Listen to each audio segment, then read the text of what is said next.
No further, here comes Linkara, making all the upcoming speed sayonara. How's this boy gone in fedora hat? Where'd he get the hat anyway?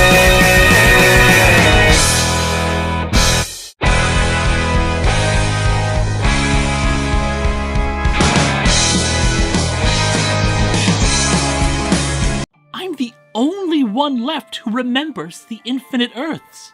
You see, I know the truth. I remember all that happened. And I'm not going to forget. Worlds lived. Worlds died. Nothing will ever be the same. Hello and welcome to Atop the Fourth Wall, where bad comics burn. The idea of a shared universe of characters who otherwise exist in their own TV show, book, movie, or in this case, comic, opens up the possibility that these otherwise separate entities will meet each other. But sometimes, it's not enough just to be a crossover. It has to be bigger than that. Something that affects an entire line of characters. It has to be an event. Sometimes it's for an anniversary. Sometimes it's just a big blockbuster meant to get them some more money. Sometimes it's to reshape the entire direction of the company. Sometimes it's to wipe the slate clean and start over. But for whatever the reason, for the last 30 plus years, event comics have become a thing, sometimes annually, or multiple times in a single year, thanks Marvel. A limited series will be produced crossing over as many characters as they can cram into it, and the regular story of an ongoing series will be interrupted to tie into the event. After all, this is something affecting their entire world in one way or another, so why not show how big this is? And with that introduction, Atop the Fourth Wall proudly presents Event Comics Month. For the next 4 weeks, we will take a look at 4 event miniseries, 2 from DC and 2 from Marvel, as voted on by Patreon sponsors last December. What was the very first event is debatable. For the purposes of my list for voting, it required its own limited series, otherwise it's just a crossover storyline and not an event, as well as tie-in issues, few though they may be in some cases. The only exception to this was Marvel's Superhero Contest of Champions from 1982, which many list as the first event comic, despite the lack of any tie-in issues. It's just the 3-issue limited series, plus 2 annuals a few years later that expanded on some stuff. I can get into more of the weird backstory from that another day. We're starting things off with Crisis on Infinite Earths because I've mentioned it several times already on the show, and it's responsible for a lot of problems that still affect DC today. And in that regard, it is the quintessential event comic, and its tagline was accurate, because nothing was ever quite the same after it.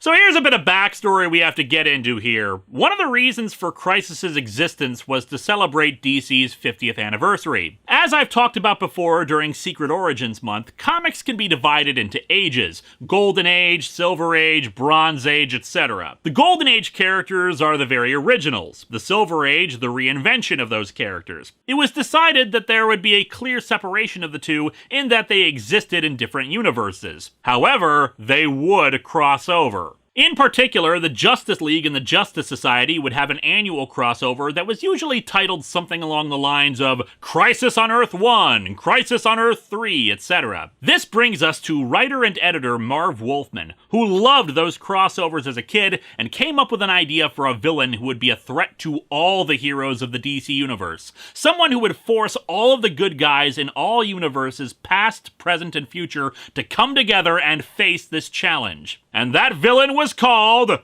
Librarian! Don't you know the Dewey Decimal System? The actual idea behind the villain did match the name, someone who cataloged all the heroes of Earth, all their abilities and weaknesses, and sold that information to villains. That idea would actually get revised for the revamp of the Calculator, yes, that one, in the 2000s. The problem with having the multiple Earths thing was, for newer readers at the time, a bit confusing because you have 2 guys named Superman who basically have overall the same lives, but one is an older dude with a slightly more curved S. It was decided by the 80s to finally revise DC's history into one continuity and universe to make it more streamlined and simple for readers to get into. Wolfman announced the book in 1981, but he had to research a ton of DC history to make this happen, so the book didn't end up getting published until 1985, which again was more appropriate for DC's 50th. Celebrate the long history of the company with a bold new direction that would set the stage for the next 50 years. A limited series like this was a big deal, and its success even more so. Marv Wolfman lamented even in 1998 that the success of Crisis had inspired so many big company-wide event books among publishers, since his story was just meant to clean house and make things easier. And those events ended up causing more problems than they solved. But for now, let's just dig into Crisis on Infinite Earths and judge the book on its own merits and failings, not for all the problems it may have created later. Let's get something out of the way here. Crisis on Infinite Earths is 12 issues long and has a lot of subplots running through it because it's supposed to touch on every aspect of the DC universe. As such, there's going to be a lot I don't bring up, scenes I'm going to flat out ignore just because there isn't enough time per week, nor do you have enough of an attention span to bring up every single thing happening in it. In addition, not looking at the covers. They're all good, and the most popular trade cover is the absolutely beautiful and awe-inspiring Alex Ross cover that pretty much features everybody in the DCU. We begin with the beginning. In the beginning, there was only one, a single black infinitude. Turns out someone forgot to plug the universe in. So cold and dark for so very long that even the burning light was imperceptible. This made cooking s'mores very difficult. But the light grew, and the infinitude shuddered, and the darkness finally screamed, as much in pain as in relief. Was it good for you two? And thus the multiverse was born, an infinite amount of worlds all separated by a different vibrational frequency. Basically, everything occupies the same space, but you'd have to alter your internal vibration in order to actually shift into another universe. We cut to one of these alternate Earths that is quickly being consumed by the coconut filling of a Mounds bar. The wall of whiteness consumes everything in its path. Man, now Hollywood is trying to whitewash entire planets. Above the people screaming and fleeing in terror is this dude in a green cloak. He cries and bemoans the fact that there's nowhere these people can go and that this world is being destroyed. There's nothing he can do about it but observe the phenomenon. And as the world is finally completely enveloped by the wall of white, he vanishes, proclaiming that he has to endure this yet again, as he has hundreds now. We then cut to Earth 3, a more well-known parallel universe in the DCU because it's been featured in several stories. This is basically DC's mirror universe, where the heroes are all evil. We saw a newer version of it in Countdown, with the good guy version of the Joker. However, here there is only one hero, and in our subversion of tropes, it's the good guy of the mirror universe who has the goatee. Luthor. And yet, despite this being a world where the bad guys are in charge, they're still trying to stop the devastation caused by the wave of white. Why's that? Well, let Marvel explain it. There is no profit to be made in the destruction of the planet. It is very bad for business. Luthor realizes that Earth is doomed. The wall is actually composed of antimatter. On the off chance you're unfamiliar with the concept, antimatter is made of particles, or rather antiparticles, but still, where the normal charges of them are reversed, usually a negative charge. When matter and antimatter collide, they annihilate each other and release energy. Unfortunately, this probably means someone is annihilating universes because they're too cheap to buy some damn batteries. With Earth doomed, he goes to his wife and they decide there is one bit of hope. After Luthor met heroes of other universes, he began work on a prototype device to travel to those other universes. It's conveniently baby-sized, so the two are going to send their son to another reality, and that universe's unique yellow tinting will make him Luthor Man! Well, something of the sort, actually, but yeah, they tearfully send their son to Earth 1, the universe where the Justice League comes from, as their universe is destroyed, leaving only the fresh scent of pine. Unfortunately, during this time period, the Justice League satellite was abandoned, so the capsule holding the baby just settles into an empty chunk of metal in orbit. Don't you hate it when someone comes to deliver a package to your front door and then leaves it out where anyone can take it? Nearby, another satellite is a lot more active and observing just how badly things are going in other realities. The guy in charge here is the Monitor, which might sound familiar to those of you who have seen the old Countdown reviews 400 episodes ago. In that case, there were 52 monitors, one for every parallel universe that existed in that future story. It was an interesting concept, full of mystery and intrigue when that was introduced, mainly because there was only one of him in Crisis on Infinite Earths. And that ended up being a huge letdown because all it amounted to was 52 assholes yelling, "We should do something! Should we do something?" at each other for an hour, as opposed to having just one monitor who proudly proclaimed, "I'm gonna do something! In fact, I'm gonna do a lot of things!" While he goes to retrieve the escape pod from Earth 3, he sends his agent, Harbinger, to gather to him an assemblage of heroes and villains from various parallel Earths to combat this threat. Also, there's an unintentional bit of poor layout work in these 2 pages. The title of the issue, The Summoning, is spread across both pages, but because of the way the page folds, they put a huge amount of space between summon and ing.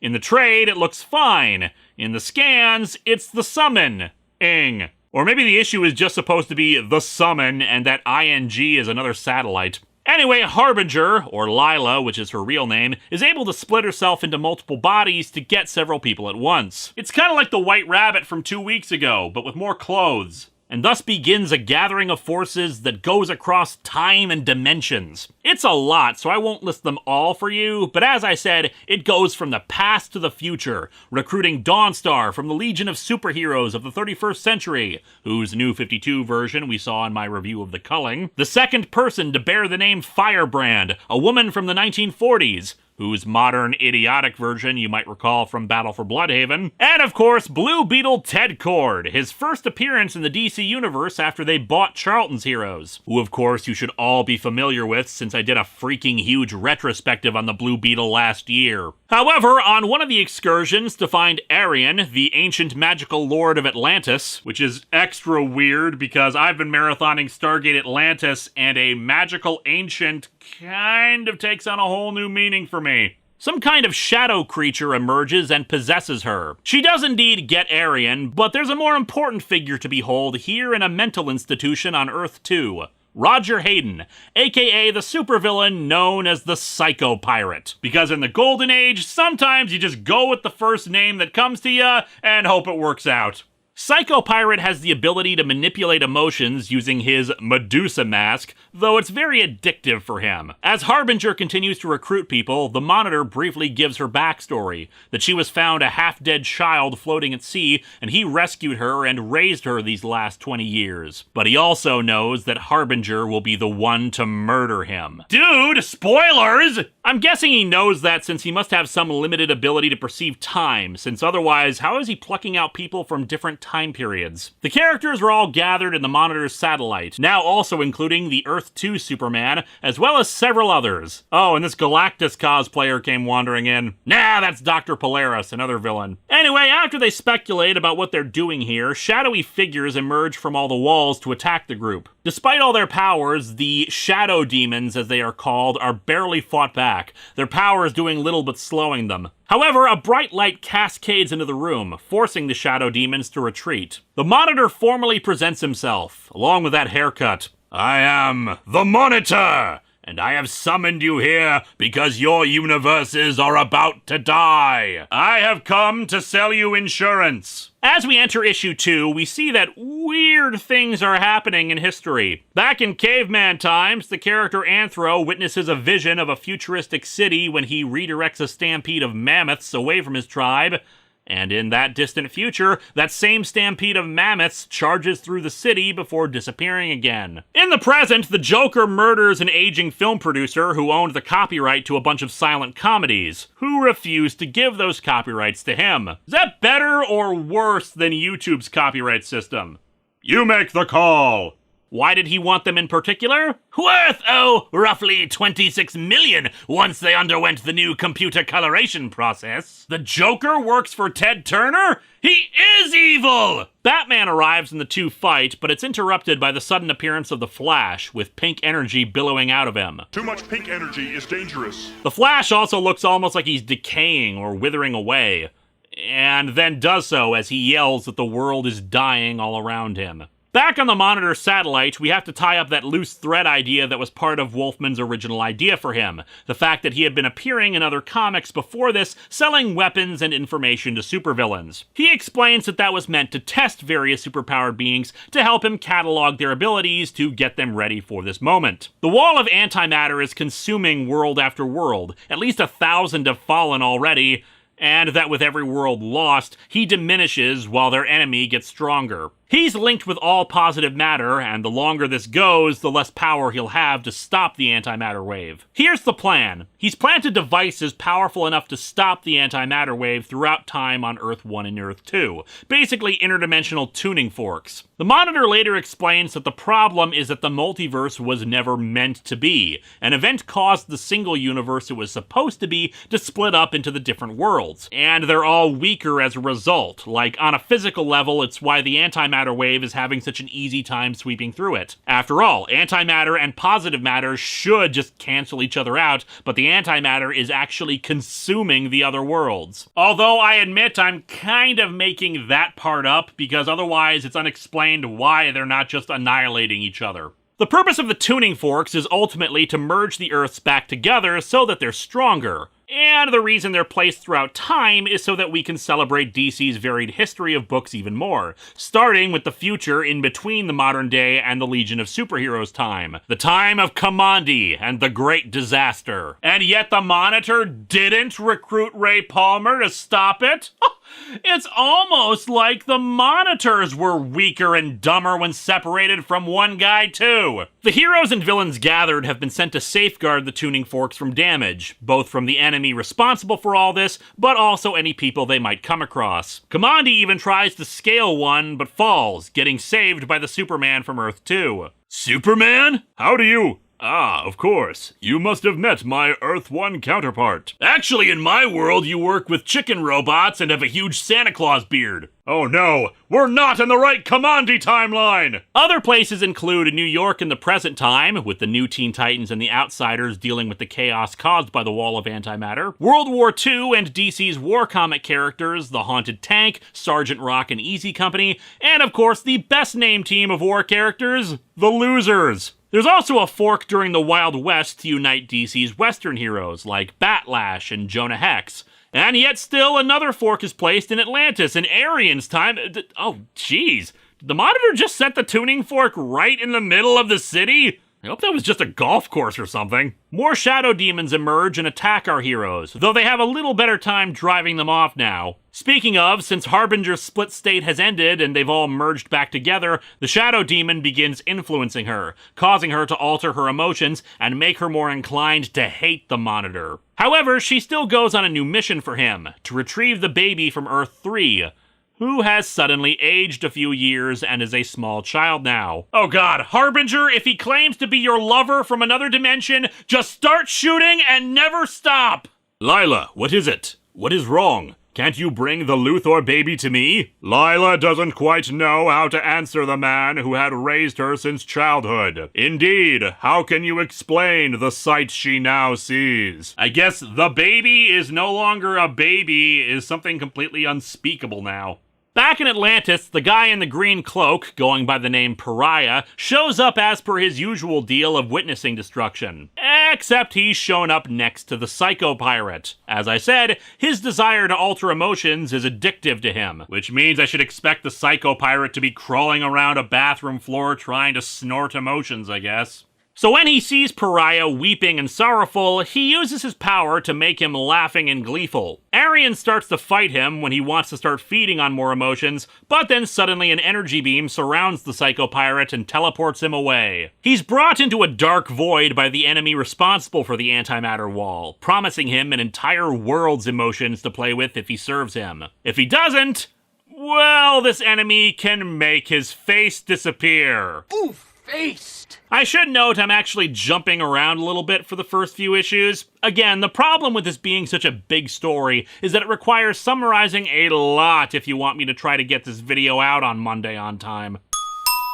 And since there are so many scenes and so many characters, there's only so much I can get into in any finer detail. Hell, look at how long I've been going so far and talking about some of the major players of the story. Speaking of, the child, who we'll now refer to by his name, Alexander Luthor. As his intelligence begins to grow along with his rapid aging, the Monitor analyzes him and discovers that he's an anomaly. Both matter and antimatter exist within him without problem. One of the weird things about the antimatter wall is that it seems to affect all of time simultaneously. For instance, the Barry Allen Flash is in the future because of events in his own book, but the wall of antimatter is there while it's also in the then-present day in New York. He vibrates to try to send a message back in time to get help, once again appearing to Batman, but something goes wrong, probably a result of the antimatter wall, and he's pulled elsewhere. Also in deep space, Superman villain Brainiac is observing the antimatter sweeping through space and decides that he needs the help from Earth to combat it. As we reach issue 4, we have a new question to ponder.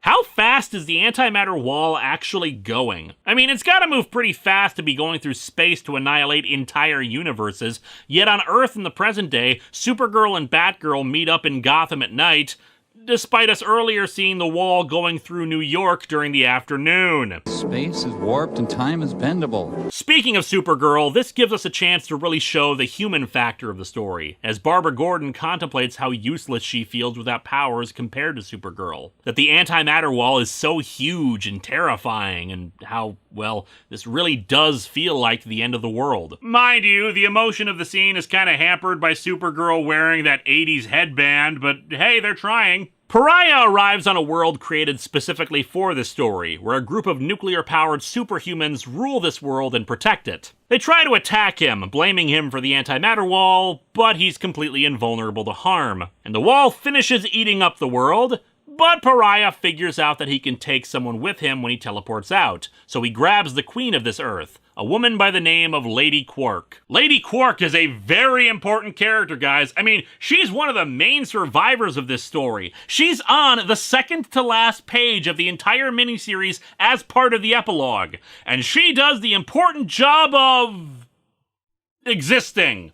I tried to find out why she was created, why importance was placed on her to that degree, but I couldn't find anything. Pariah at least has backstory within this situation, and his existence drives the plot, but Lady Quark? She's just angry and sad about the loss of her world, and that's it. A slightly more important character, though, is Dr. Light, an heroic version with the name to counteract bumbling villain turned icky rapist in Identity Crisis. The Monitor creates her, for some reason, but hey, she's more impactful in the DC universe than Lady Quark was. One thing I haven't really mentioned until now in greater detail is that the antimatter wall is doing more than just absorbing things. It's causing catastrophic weather distortions throughout the planet. The sky is turned red, volcanoes are erupting, earthquakes, fire, the whole 9 yards. Not sure why the antimatter would be doing it, but it just causes more and more chaos for an already chaotic situation. For decades, a pessimistic placards announced the world is coming to an end. Today, heralded by hail-filled crimson skies and electrical fury, the world is indeed at its end. Smoke 'em if you got 'em. Pariah is drawn to the Monitor satellite, where he explains to him that he is the one responsible for saving his life despite his sins. Said sins left unexplained for the time being.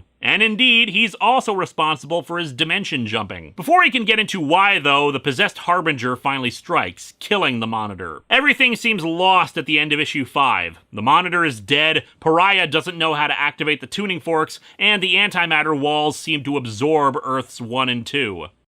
But at the beginning of issue 6, the unseen enemy tells the Psycho Pirate that something is wrong. Despite the Monitor and the two worlds dying, their power hasn't been added to his own. We also learn that the enemy has the Flash, that he was the one who pulled him away during the time travel, since the Flash is the only being capable of traversing dimensions without aid. Unless, of course, you've downed enough sugar, coffee, cans of Jolt, and Monster energy drinks so that you can see into infinity itself, in which case, yeah, you'd probably vibrate into another dimension. With the Monitor dead, Harbinger is freed from the enemy's control. She's of course distraught over what she's done, but then the Monitor appears on a monitor. Yo dog. It's a recording he made that explains that he knew what she was being coerced to do and not to blame herself for it. It all works to their benefit, though. The tuning forks weren't ready yet, but by killing him, it's released all of his own energy into the devices to power them and activate them, saving Earth 1 and Earth 2. That being said, they're not out of the woods yet. They still were activated prematurely, so right now the two worlds are starting to merge. But not in a proper way. Instead, their dimensional vibrations will soon match, and they'll occupy the same space at the same time.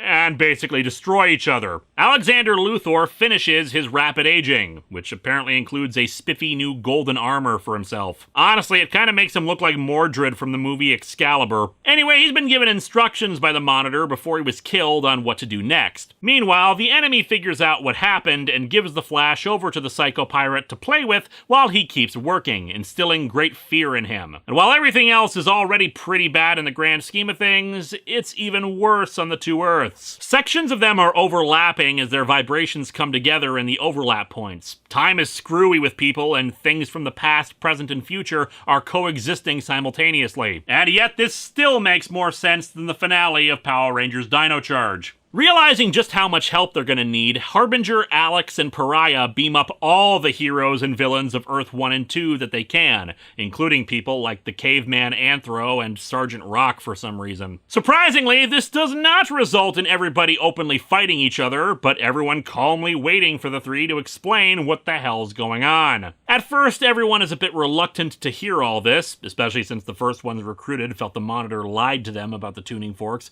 since they didn't seem to be doing anything. But after they all return to their worlds and see the sheer carnage and chaos caused by this merging, they decide to join up. So here's the plan. Including Earths 1 and 2, there are only a total of 5 universes not consumed by antimatter. Teams will be sent to those other 3 to save them, but the Monitor satellite soon ends up under attack by the enemy. Speaking of, the Flash is finally able to pull himself free of the Psycho Pirate's control and demands to know who the hell this enemy is. Greetings, Flash. I hope the anticipation has been worth it. Call me the Monitor! And very soon, I shall be ruler over all who live! Anti-pants to be darkened. Despite that little declaration, he is actually known as the Anti-Monitor. Here's the deal. When the universe first formed inside of what looked like a giant hand, and this is why hand sanitizer is so important, an event occurred that accidentally split it into the multiverse. One of those realities was a universe composed entirely of antimatter. Both the Monitor and the Anti-Monitor were the first life forms to arise in their respective universes. While the Monitor was peaceful and spent his time in contemplation, the Anti-Monitor arose as this almost cyborg-like monstrosity you see at the end of issue 5, obsessed with conquest and destruction. However, because of their unique abilities, they became aware of their counterpart and decided to battle. But of course, they were equally matched and just knocked each other out for billions of years. That's where Pariah comes in. He was a scientist in his universe, obsessed with knowledge and glory. There's this weird thing in DC, at least until this point, where legend has it that no one is allowed to know how the universe began, or else it would destroy it. I don't know how that works, but Pariah wanted to know the answer and proceeded to study it. And his experiments unwittingly allowed antimatter to seep into his universe, consume it entirely, and that energy made the Anti-Monitor stronger and woke him up from the battle. And that's how this whole mess started. Pariah survived thanks to his experiment, altering him to give him his own kind of danger sense. Pariah, the Puma Man of this world. The Monitor decided to take advantage of that, using him as a kind of advance warning system. The Monitor would automatically teleport Pariah to any world that was about to be destroyed, allowing the Monitor to plan accordingly and hopefully stay ahead of his counterpart. Let's go back to the Anti-Monitor himself here. Later in the story, he takes on a new appearance that basically became his canonical one from then on. But I freaking love this look for him here. Just look at this guy. The glowing cosmic eyes that almost look like they're suspended in liquid. Metal-plated skin with some kind of weird brace that attaches to his jaw and nose. nose. Hell, the nose-like features overall help give him a slightly more humanoid appearance, but only just enough to resemble it. Otherwise, there's nothing in all the cybernetic components that would imply this thing was human. The only thing that one could conceive is organic is the teeth, which are huge, but not made to appear animalistic in any ways, just oversized, almost rotting teeth. He even has a speaker attached to his lower jaw, implying that the teeth are vestigial at this point. Upon later reflection and modern art takes of him, maybe they're not teeth, but withered skin. Honestly, I think it's better if they are teeth. And as a dark counterpart to the Monitor, he even has circuitry on his forehead that resemble the Monitor's goofy hairdo. I mean, just hot damn, that is a good villain design. Admittedly, they probably changed it to the more streamlined version we see later because this is a very detailed, busy design, but it's so worth it, especially on this splash page. Anyway, while the Anti-Monitor does succeed in destroying the Monitor satellite, everyone on board survives, and they're still able to teleport the teams into the remaining 3 Earths. As such, the Anti-Monitor has a new plan. He uses his own power to enhance the Psycho-Pirates, giving him the ability to control the emotions of those on the 3 Earths, hopefully causing enough chaos in the meantime for him to finish letting the antimatter wave destroy them. So what are those 3 worlds? First, Earth 4, the world of the Charlton heroes like Captain Atom, Nightshade, and the Blue Beetle. They scared me out of my wits with this fright story that'd give goosebumps to Stephen King! Man, the first draft of Under the Dome was weird. Second up is Earth S, or Earth Shazam because we're not very subtle, where Captain Marvel and the other Marvel family members occupy. Hear me, Mary Marvel! My magic lasso can calm you, soothe you! Well, where the hell was that lasso during Countdown when Mary Marvel was using Kyle Rayner as a club to whap Donna Troy? And finally, Earth X, which may have originally intended to be Earth Swastika because it was a world where World War II was still going on decades later. Home of Uncle Sam and the Freedom Fighters. Again, you might recall me talking about them a bit during Battle for Bloodhaven. Fortunately, Psycho Pirate's control over the worlds is lost as the 5 universes are drawn away from the antimatter waves and now join Earths 1 and 2 in all slowly merging together. We enter into issue 7, where representatives of the 5 remaining Earths and Lady Quark are given the backstory I explained earlier about this whole mess. With that out of the way, a team is assembled of some of the most powerful members of each world, although mostly from Earth 1, so they can launch a retaliatory strike against the Anti-Monitor. How do they get to the antimatter universe? The answer, Captain Atom, lies with the young Alexander as well as with me. I can travel to wherever danger or evil lurk, but I cannot take you with me. Just like how I couldn't take Lady Quark from her Earth. Wait. Yeah, see what I mean? Lady Quark's presence here actually creates a plot hole. Anyway, due to his nature as being both made of matter and antimatter, Alex Luthor is able to open a portal through which they can travel. Pariah, using his abilities, will then lead them straight to the Anti-Monitor. They arrive at his stronghold, and it seems the Anti-Monitor was anticipating this, and thus he explains why he recruited the Psycho Pirate, so that when this moment came, he could use his emotion-controlling powers to take over the minds of the heroes. Except when he had the Psycho Pirate manipulating those 3 worlds, it kinda burnt out his abilities, and he'll need time to recharge. Whoops. And after a battle against the Anti-Monitor's forces, it comes down to Superman, Supergirl, and the new Dr. Light versus him. This is one of those reasons why this story is so well remembered, as Supergirl gives her heroic last stand, fighting as hard as she can to take down the Anti-Monitor and proclaiming that even in the face of certain doom, she'll never stop fighting, basically continuing the thread from her conversation with Batgirl in the earlier issue. Unfortunately, due to a brief distraction from wailing on the Anti-Monitor, he's able to finally kill her. She did not die in vain, though, wounding the Anti-Monitor enough to force his retreat and damage the equipment that was causing the 5 Earths to merge together. The heroes retreat to Earth and a massive funeral is held for the Girl of Steel. It's heartbreaking and very well done, probably the gold standard by which character death should be handled. I'm not so keen on why it happened, though. Basically, the thought process was that for Superman being the last son of Krypton, like half the planet had survived its destruction, from the bottle city of Kandor to the Phantom Zone to various other villains, a Superdog, and of course Supergirl herself. As part of the initiative to simplify the universe, it was believed that Superman should indeed be the only survivor of Krypton's destruction. The Supergirl had to go, but they wanted to give her one last hurrah before then. And all in an effort to make Superman seem less redundant. And honestly, who needs to see multiple different versions of the same thing? So, in for one hero dying heroically, in for two, am I right? The Anti-Monitor retreats to the world of Quard, the seat of his empire in the antimatter universe, in his new body that, again, is the one he's more known for. The bullet head body is still cool, and as I said, obviously meant to be more streamlined, but just not as cool as the original one. The 5 Earths have stopped merging, but they're still overlapping. As such, the Anti-Monitor has been in the process of constructing an antimatter cannon, thanks to a slave labor force, to just vaporize the remaining worlds and put an end to all of this. The Flash manages to escape his imprisonment and even overcomes the Psycho Pirate's attempts to get him under control. However, he does have a use for the pirate. After beating the snot out of him, he gets him to use his powers to take control of the Anti-Monitor's goons, the Thunderers, and have them attack their boss. He then comes to the energy source of the cannon, an orb of concentrated antimatter, that begins draining his own energy. With no other choice to dismantle the cannon, he starts going faster and faster, wearing down the weapon the more he travels across it, and releasing all of the energy. He starts moving so fast that he travels in time, first to a point in the future, then back in time to the earlier scene between Batman and the Joker, until finally he seems to disintegrate entirely, but in the process, utterly destroying the cannon and saving the 5 Earths. It was a Barry Allen story that introduced the multiverse, and with his death would end it. But hey, I'm sure the Anti-Monitor will take it well. I will absorb the antimatter energy of more than 1 million worlds. They will instantly perish. All the lives contained thereon shall die. Yep, mass genocide is usually a pretty measured response to setbacks.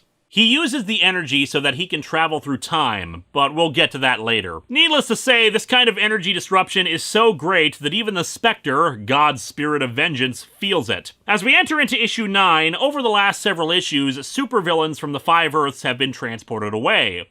Where? To Brainiac's ship. He and the Lex Luthor of Earth 1 have come up with a little scheme. The crisis seems to be over as far as they can tell. The 5 Earths have stopped merging, and they can't detect the Anti-Monitor in either universe, so as far as they're concerned, now is the time to take over all 5 Earths with their little Legion of Doom. They start invading Earths 4, S, and X while everyone else is distracted, especially with a monumental press conference at the Earth 1 United Nations to try to explain all this. The representatives of many different worlds have come here to report on what the press has been calling the crisis on Infinite Earths. Ugh, fake news. This is clearly a crisis on only 5 Earths. Alexander Luthor, Lila, and Pariah are also explaining all this, but Pariah is teleported away, sensing some new danger. Brainiac addresses the UN and demands the unconditional surrender of Earths 1 and 2, or they'll destroy the 3 Earths under their control, and likely Earths 1 and 2 in the process. Over the course of issues 9 and 10, the heroes fight valiantly to reclaim the Earths from the villains, but the battle is ended quickly by the arrival of the Spectre, floating over the 5 Earths and telling them to knock it the hell off. The Anti-Monitor has traveled back to the dawn of time itself, planning to undo the creation of positive matter altogether so that only the antimatter universe will exist. The only way to save the day is for all heroes and villains to unite. And so they do, all gathering together in one spot, and joined by a new hero. Please, I'm Superboy from Earth Prime. You've got to bring me too. Oh, Superboy Prime, it's been a long time.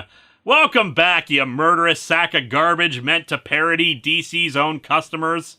I kid, of course. Back in 1985, Superboy Prime was just a representative of what was essentially our world, aka the real world. I recall reading once that Marv Wolfman included him because he felt it was important, given the nature of the story altering both Superman's history and a celebration of DC's long history, that a Superboy be involved in this story. Earth Prime has been destroyed, which basically means that all of us are dead right now. Sorry to be the bearer of bad news. And he somehow ended up here. Even I don't know how I disappeared, but I'm here, and I'm Earth Prime's last survivor. But hey, no worries. I'm sure this Earth is really awesome. I mean, it's not like my Earth was really all that special.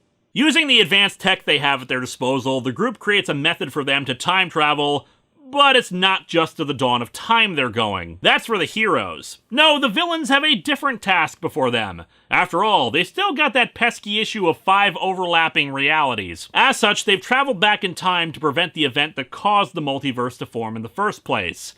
And they fail. The heroes, in the meantime, also fail. The Anti-Monitor expended his own energy traveling through time to get here, so he absorbs the life energy of the heroes to do his thing, preparing to destroy the positive matter universes. But then the Spectre intervenes, aided by a cadre of magic users, imbuing him with even more power. Issue 10 ends with everything around the dawn of time shattering. Man, the universe seems surprisingly fragile if it looks like a baseball can wreck it. Entering issue 11, we get a repeat of the opening of the story. Except now, instead of a multiverse, it's just one Earth. The Earth 2 Superman wakes up in his apartment and goes to work, only it soon appears he's on Earth 1. Other inconsistencies soon start to follow. No one knows anything about the zones where time had gone haywire. Both Central City and Keystone City, the homes of the Flashes of Earths 1 and 2, now exist as twin cities. And when Jay Garrick and Wally West try to use the cosmic treadmill to travel to Earth 2, they find only a void. Oh, geez. Guys, I'd love to help you with your missing universe and all, but I gotta go check on a friend and make sure he's not doing drugs. Bye! Harbinger gathers all the heroes to Titan's Tower and explains what happened, though it's pretty obvious. They succeeded in changing history and making it so the multiverse never came to be. The remaining 5 realities have all merged into one. The Justice Society and the Freedom Fighters both fought in World War II. Only one Superman came to be, and there were no other survivors of Krypton. Those heroes, like the Earth 2 Superman, who already had a counterpart, Earth 1's became the default, and they're just a cosmic leftover. Everyone who was at the battle at the dawn of time remembers, but as far as the rest of the Earth is concerned, the crisis never happened. However, things quickly go from bad to worse again. The Earth is pulled into the antimatter universe by the Anti-Monitor, bringing us to the final issue. In the regular universe, a group of heroes find Brainiac and fill him in on what happened in the crisis, saying they need his help to save the Earth, which of course has gone missing. Back in the antimatter universe, the Anti-Monitor appears as a big giant head and starts yelling at Earth over how they've continued to beat him. I offer you my congratulations. I acknowledge your persistence. Your will to live is astonishing. Here is your participation trophy. The world is enveloped in darkness as Harbinger gathers a small force to once again attack the Anti-Monitor. As for the rest of the heroes, well, the darkness is broken, and that darkness forms into billions of the Anti-Monitor's shadow demons, forcing everyone to combat them. But they're gonna need even more help on this one, and fortunately, Brainiac brings the heroes who found him to the one best suited for a situation like this: Darkseid. Welcome, my friends, to Apocalypse. I am its master, Darkseid the Destroyer. Have you come for the annual Comfy Chair Conference? Heroes start dying left and right from all this, notably Dove of the pair Hawk and Dove, the Earth 2 Huntress and Robin, and Cole, the Teen Titan I mentioned back in March of the Titans, who was created specifically to die here because Marv Wolfman felt bad about killing off other people's characters and felt someone he created should die too. Harbinger's group arrives on Quard, the time-traveling image of the Flash from before, beckoning Wally West over to a sad sight indeed. The Psycho Pirate pulling at the empty costume of the Flash and begging for help. While they engage the Anti-Monitor directly, all of the DC Universe's sorcerers use their powers to take in all the shadow demons on Earth and expel them, giving Earth a chance to recover. Unfortunately, that also puts them in a prime position to help the Anti-Monitor when the heroes finally seem to defeat him, and he absorbs all the shadow demons at once to regain his strength again. The Earth 2 Superman forces everyone else to go return to the positive matter universe with Earth, making the last stand against the Anti-Monitor. However, 2 remain to help: Superboy Prime and Alexander Luthor. Alex is especially key. Darkseid is able to access Alex using New God technology and channels energy from Apocalypse through his eyes, damaging the Anti-Monitor even further. The dude takes like 4 or 5 different fake-out deaths to the point where he's just a screaming, angry cloud saying Superman will die, Until finally, the Earth 2 Superman, the original Golden Age hero, I Am a Man, punches the Anti-Monitor. Due to some of the consequences of battle, a nearby sun will explode and kill the three. Even Superboy Prime saying he's okay dying, knowing that they saved everything. Yep, I think that kid's destined to go down in history as a real hero, boy howdy. However, Alex reveals that all isn't lost. Not only does he know a place where they can go to live out in peace, but he also saved the Lois Lane of Earth 2. I knew how the universe would be reborn. I knew the consequences, and I could not let you, of all the heroes, suffer in that loss. I mean, there were several billion other people who probably deserved to live, but she kind of resembles my mom, so there you go. In the wake of all this, we see the consequences for many of those left behind. The dead, the missing, the displaced, and the reborn, as Wally West becomes the new Flash. Harbinger, Lady Quark, and Pariah decide to carry on the Monitor's cataloging work, especially since this is a whole new reality. And in the final epilogue, we cut to Arkham Asylum, which I guess in the 80s looked a hell of a lot cleaner and more well-kept than in later stories. And who is the latest resident of the asylum? The Psycho Pirate, who proclaims that he will never forget the other Earths or the Crisis. You see, I like to remember the past because those were better times than now. I mean, I'd rather live in the past than today, wouldn't you? I mean, nothing's ever certain anymore. Nothing's ever predictable like it used to be.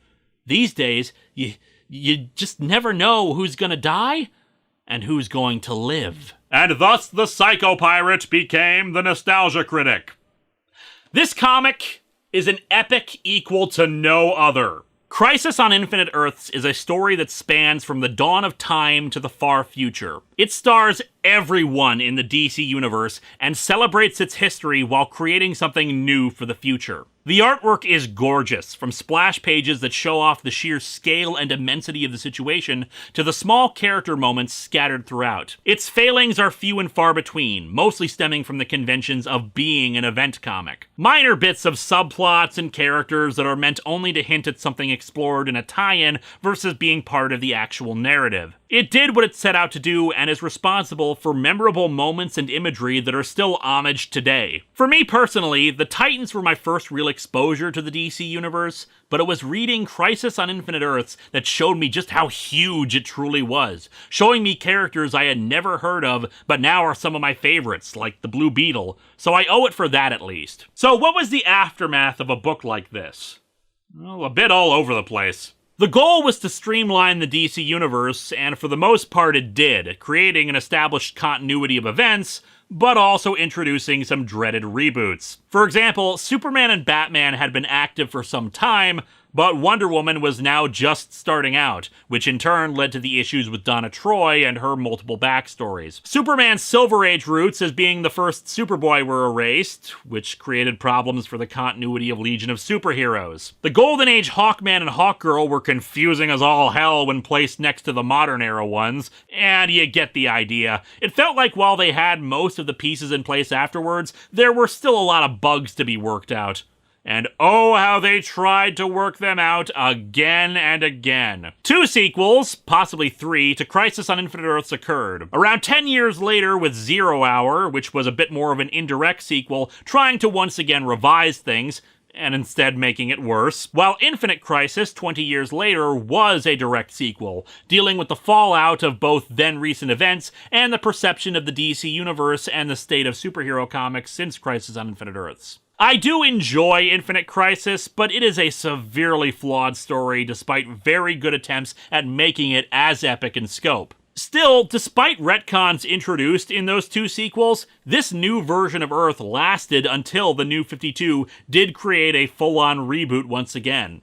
And hey, 25 years ain't bad. As for Crisis on Infinite Earths in-universe, for the longest time, only the Psycho Pirate seemed to recall the events of the Crisis in their entirety. As the heroes settled into this new Earth, referred to by most readers as the post-Crisis Earth, they forgot both the multiverse and much of what had happened, only recalling that they fought a being called the Anti-Monitor and that Barry Allen and many others had died during that. Pariah would appear again in the event War of the Gods, but otherwise didn't really make an appearance again until the build-up to Infinite Crisis, where he would be killed and resurrected a few times by Event Comics. Harbinger, of course, joined up with the New Guardians and their quest to have sex to pass on their super-duper genes, but was eventually killed in the storyline reintroducing the Superman's cousin Supergirl into the post-Crisis Earth for some dumb reason. Lady Quark would go on to join the DC Space Team Legion, and other than a cameo as part of Infinite Crisis, hasn't really had much of anything else going for her. Like the others, as part of the New 52, she's made an appearance here and there, but nothing of note. The Monitor,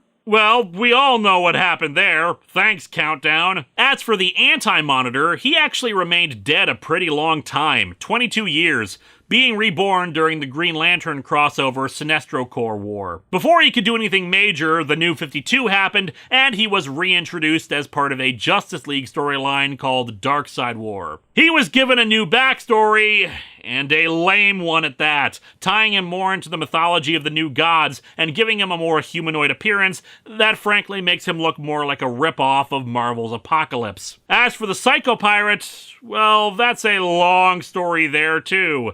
But needless to say, he didn't forget. And whew, that's it for this one. Come back next week as we flip over to Marvel and see what is considered the first real big crossover event.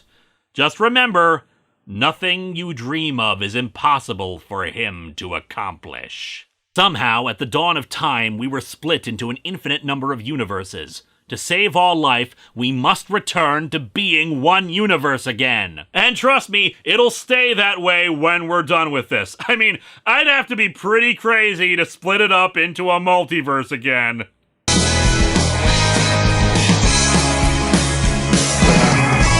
The spirit of their great country cannot endure the evil that has infected this earth. It is a simple fact. And we could have saved them. We should have, right? He may still... How can you believe that? Their three greatest hopes cannot work together. But we can, right? We can do this! Yes, we can save everyone if we wish to. We can even save her. I'm certain of it. Yes, you're right. We've given them a gift they've thrown away. We sacrificed everything for them. Hello and welcome to Atop the Fourth Wall, where bad comics burn. Last year, we brought you Event Comics Month, a celebration and critique of 4 big company-wide crossover event comics for DC and Marvel. And we're proud to do it again this year. Welcome to Event Comics Month 2, Crisis of the Wars.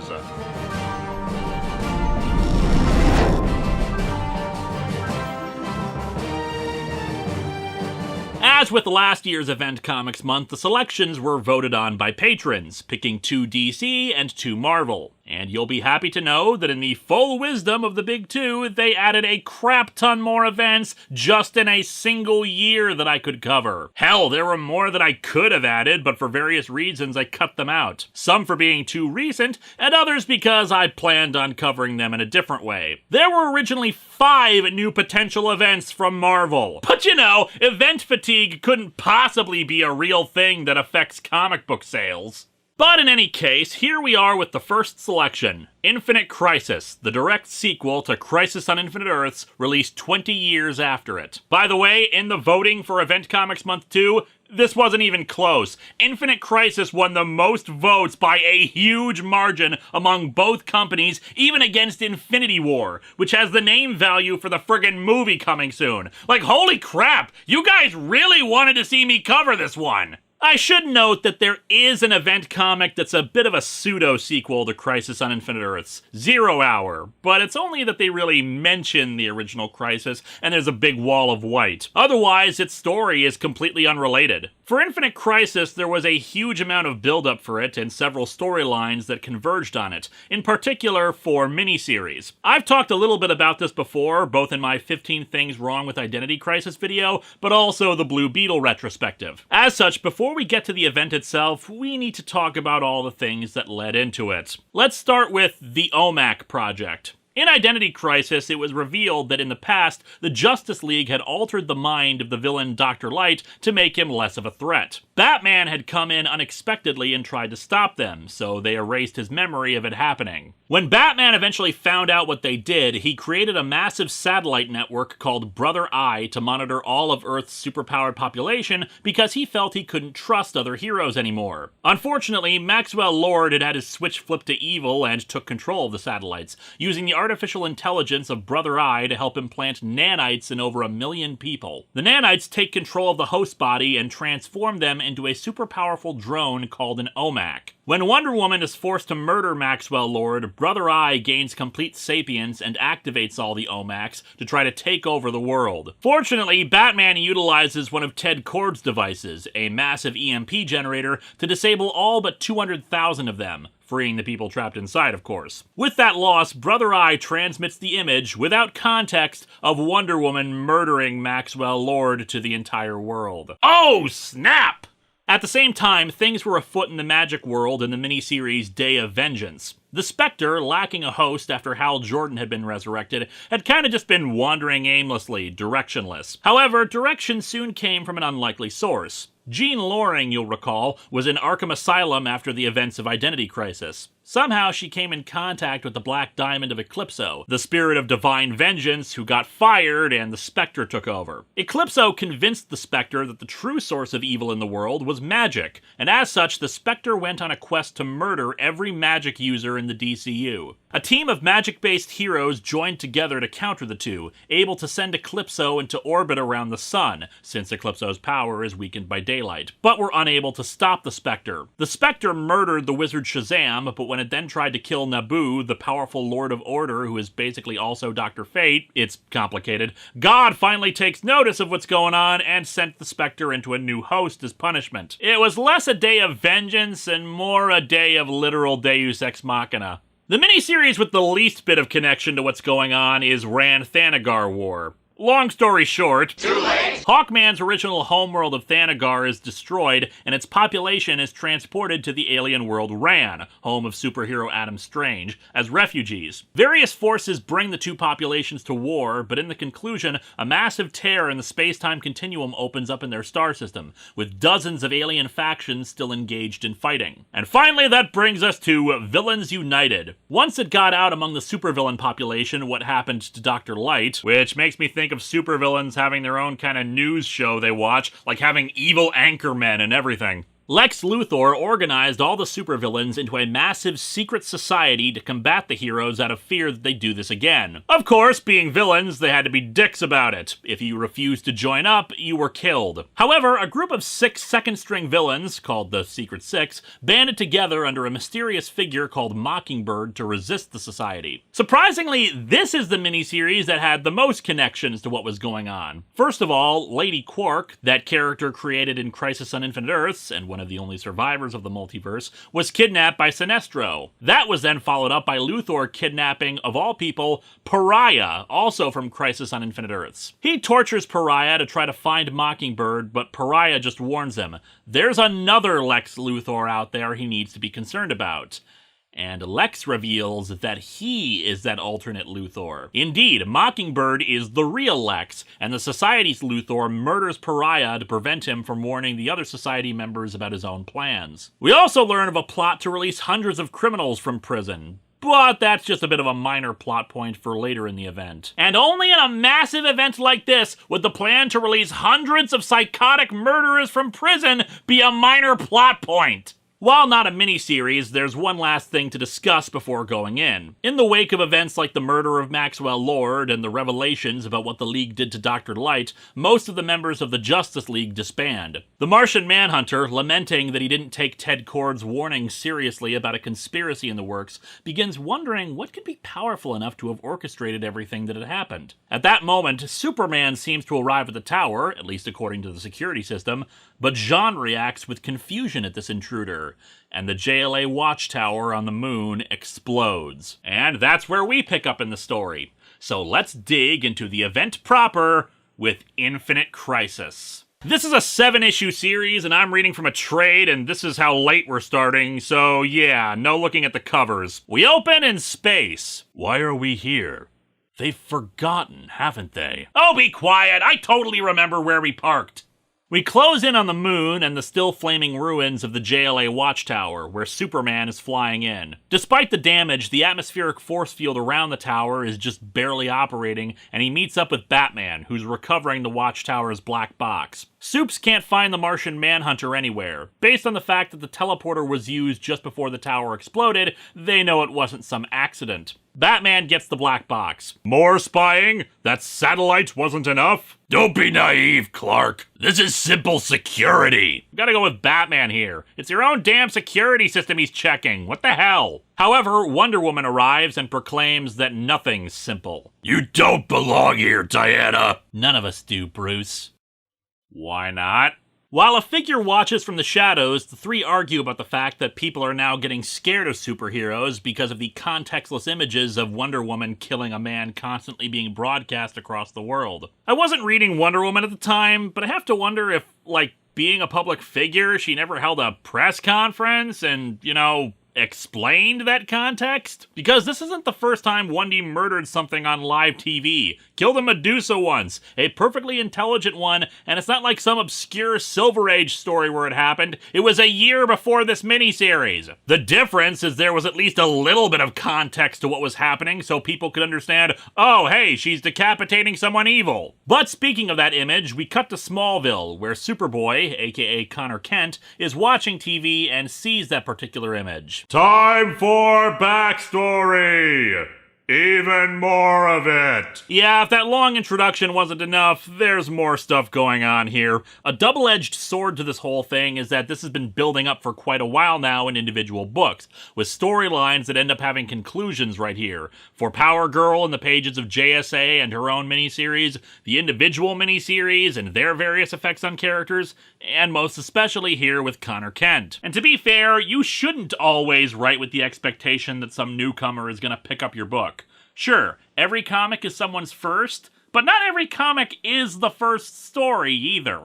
So in this case, the reason why Connor is hanging out with Ma and Pa Kent is because of a crossover between Teen Titans and Outsiders. A storyline in that was the revelation that Connor was not just a clone of Superman, but of Lex Luthor as well. Of course! Don't you know anything about science? Lex apparently also put a sleeper program inside of Connor's mind to activate upon his command that turned him evil and hijinks ensued. Since his mind got returned to normal, he's been in a self-imposed exile out of fear of hurting anybody else. Ma Kent is here to encourage him to go help the Teen Titans, who are currently on TV fighting both demons and Omax. Also, turns out a Titans communicator is just a drink coaster with a T on it. Are there dials and buttons on the other side? Because if there aren't, then my cell phone is more advanced than superhero gear. Anyway, Ma Kent almost gets Connor to do the heroic thing, but then the news mentions Lex Luthor being a murder suspect of a pilot. Minor bit of backstory there is that Luthor was actually president for a few years,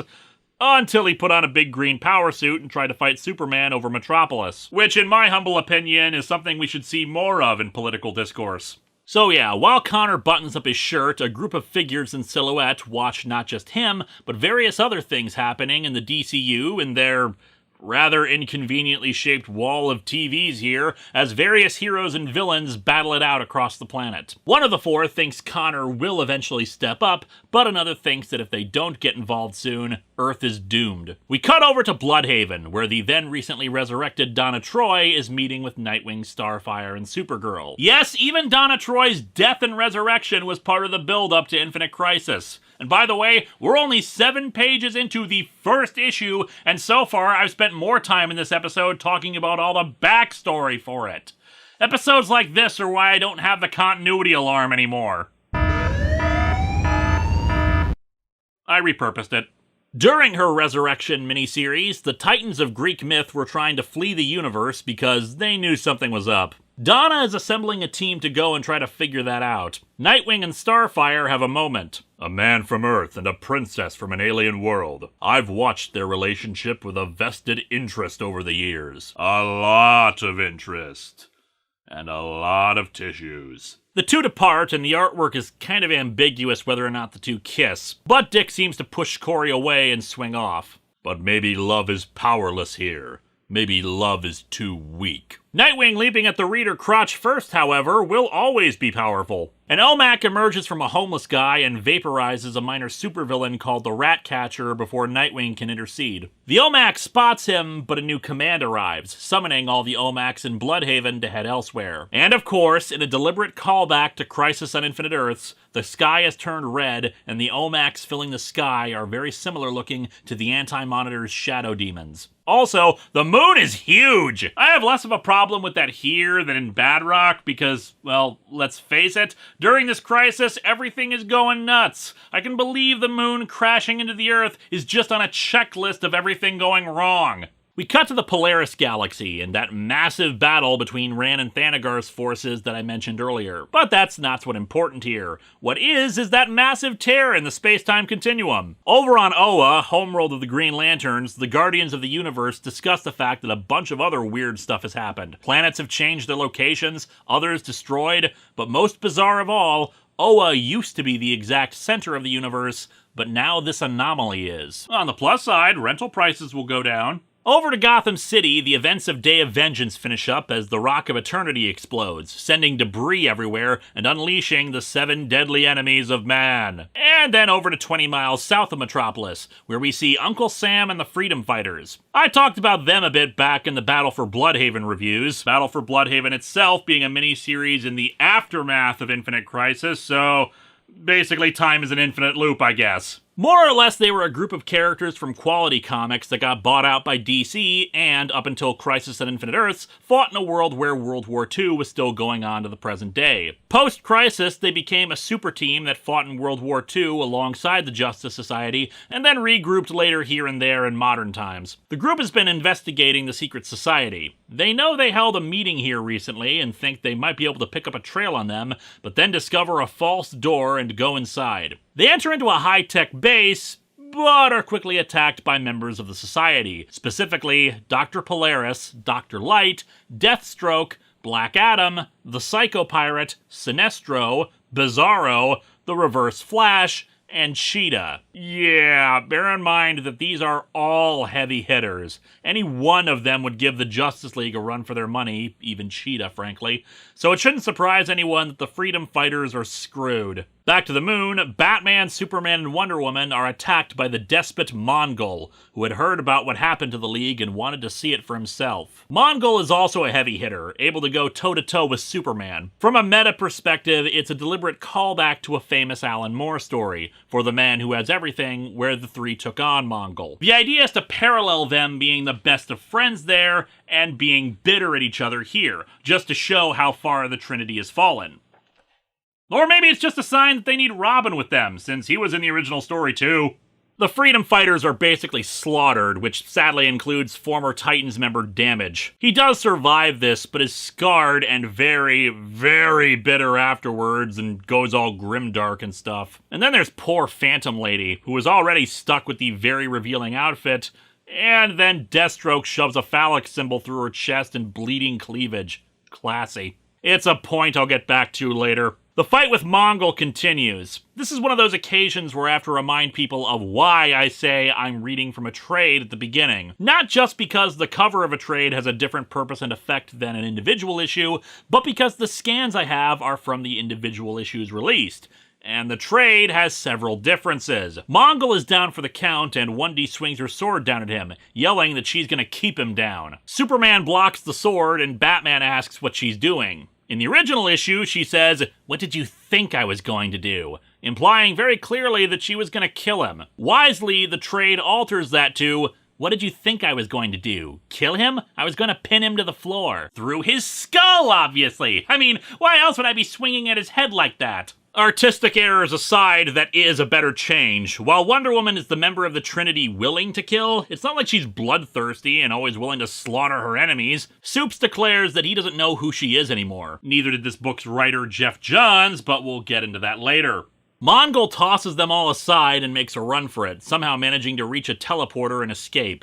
And it's really a bad sign when we see Superman just floating there while he's running, and he couldn't just knock him on the back of the head or anything. But yeah, the three argue. They're indignant about Wendy murdering Maxwell Lord. They're indignant about Batman's satellite network. They're indignant about Superman.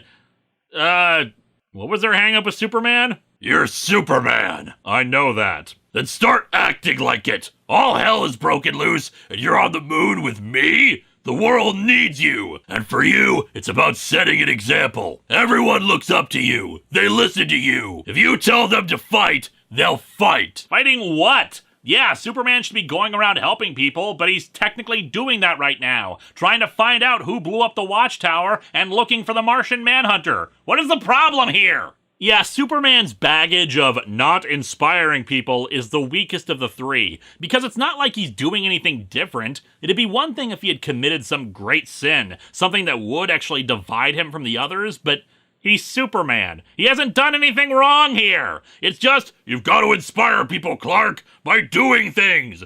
I don't know what things, just do them. Still, Batman does get the final line. But they need to be inspired. And let's face it, Superman, the last time you really inspired anyone was when you were dead. And the Bat-Dick proceeds to walk away, dropping a mic and playing Turn Down for What on the MP3 player in his utility belt.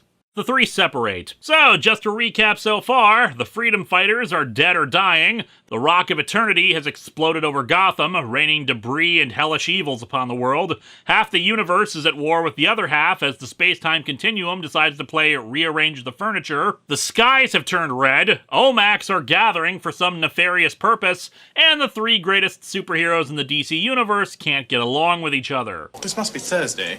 I never could get the hang of Thursdays. And so the four in silhouette finish their debate, with the one still thinking that the heroes will overcome all this, but the rest deciding, no, they have to take action. One of them starts punching at the crystalline walls that have been showing them these events. We've given them a gift they've thrown away. We sacrificed everything for them. Could have at least gotten a thank you card, damn it!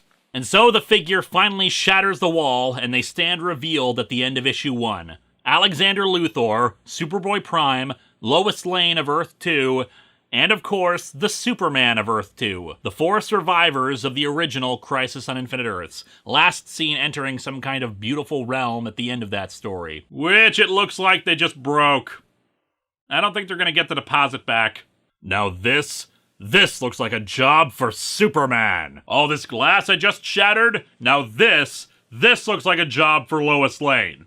For me personally, reading this back when it first came out, I was ecstatic. Aside from the fact that this really did confirm that it was a sequel to Crisis on Infinite Earths, I kind of saw where they were coming from. Dark storytelling, grim and gritty heroics, retcons that revealed our heroes weren't really heroes, killing off characters left and right, seeing the original Superman coming forth and promising, we're gonna save the day and fix all this. Yeah.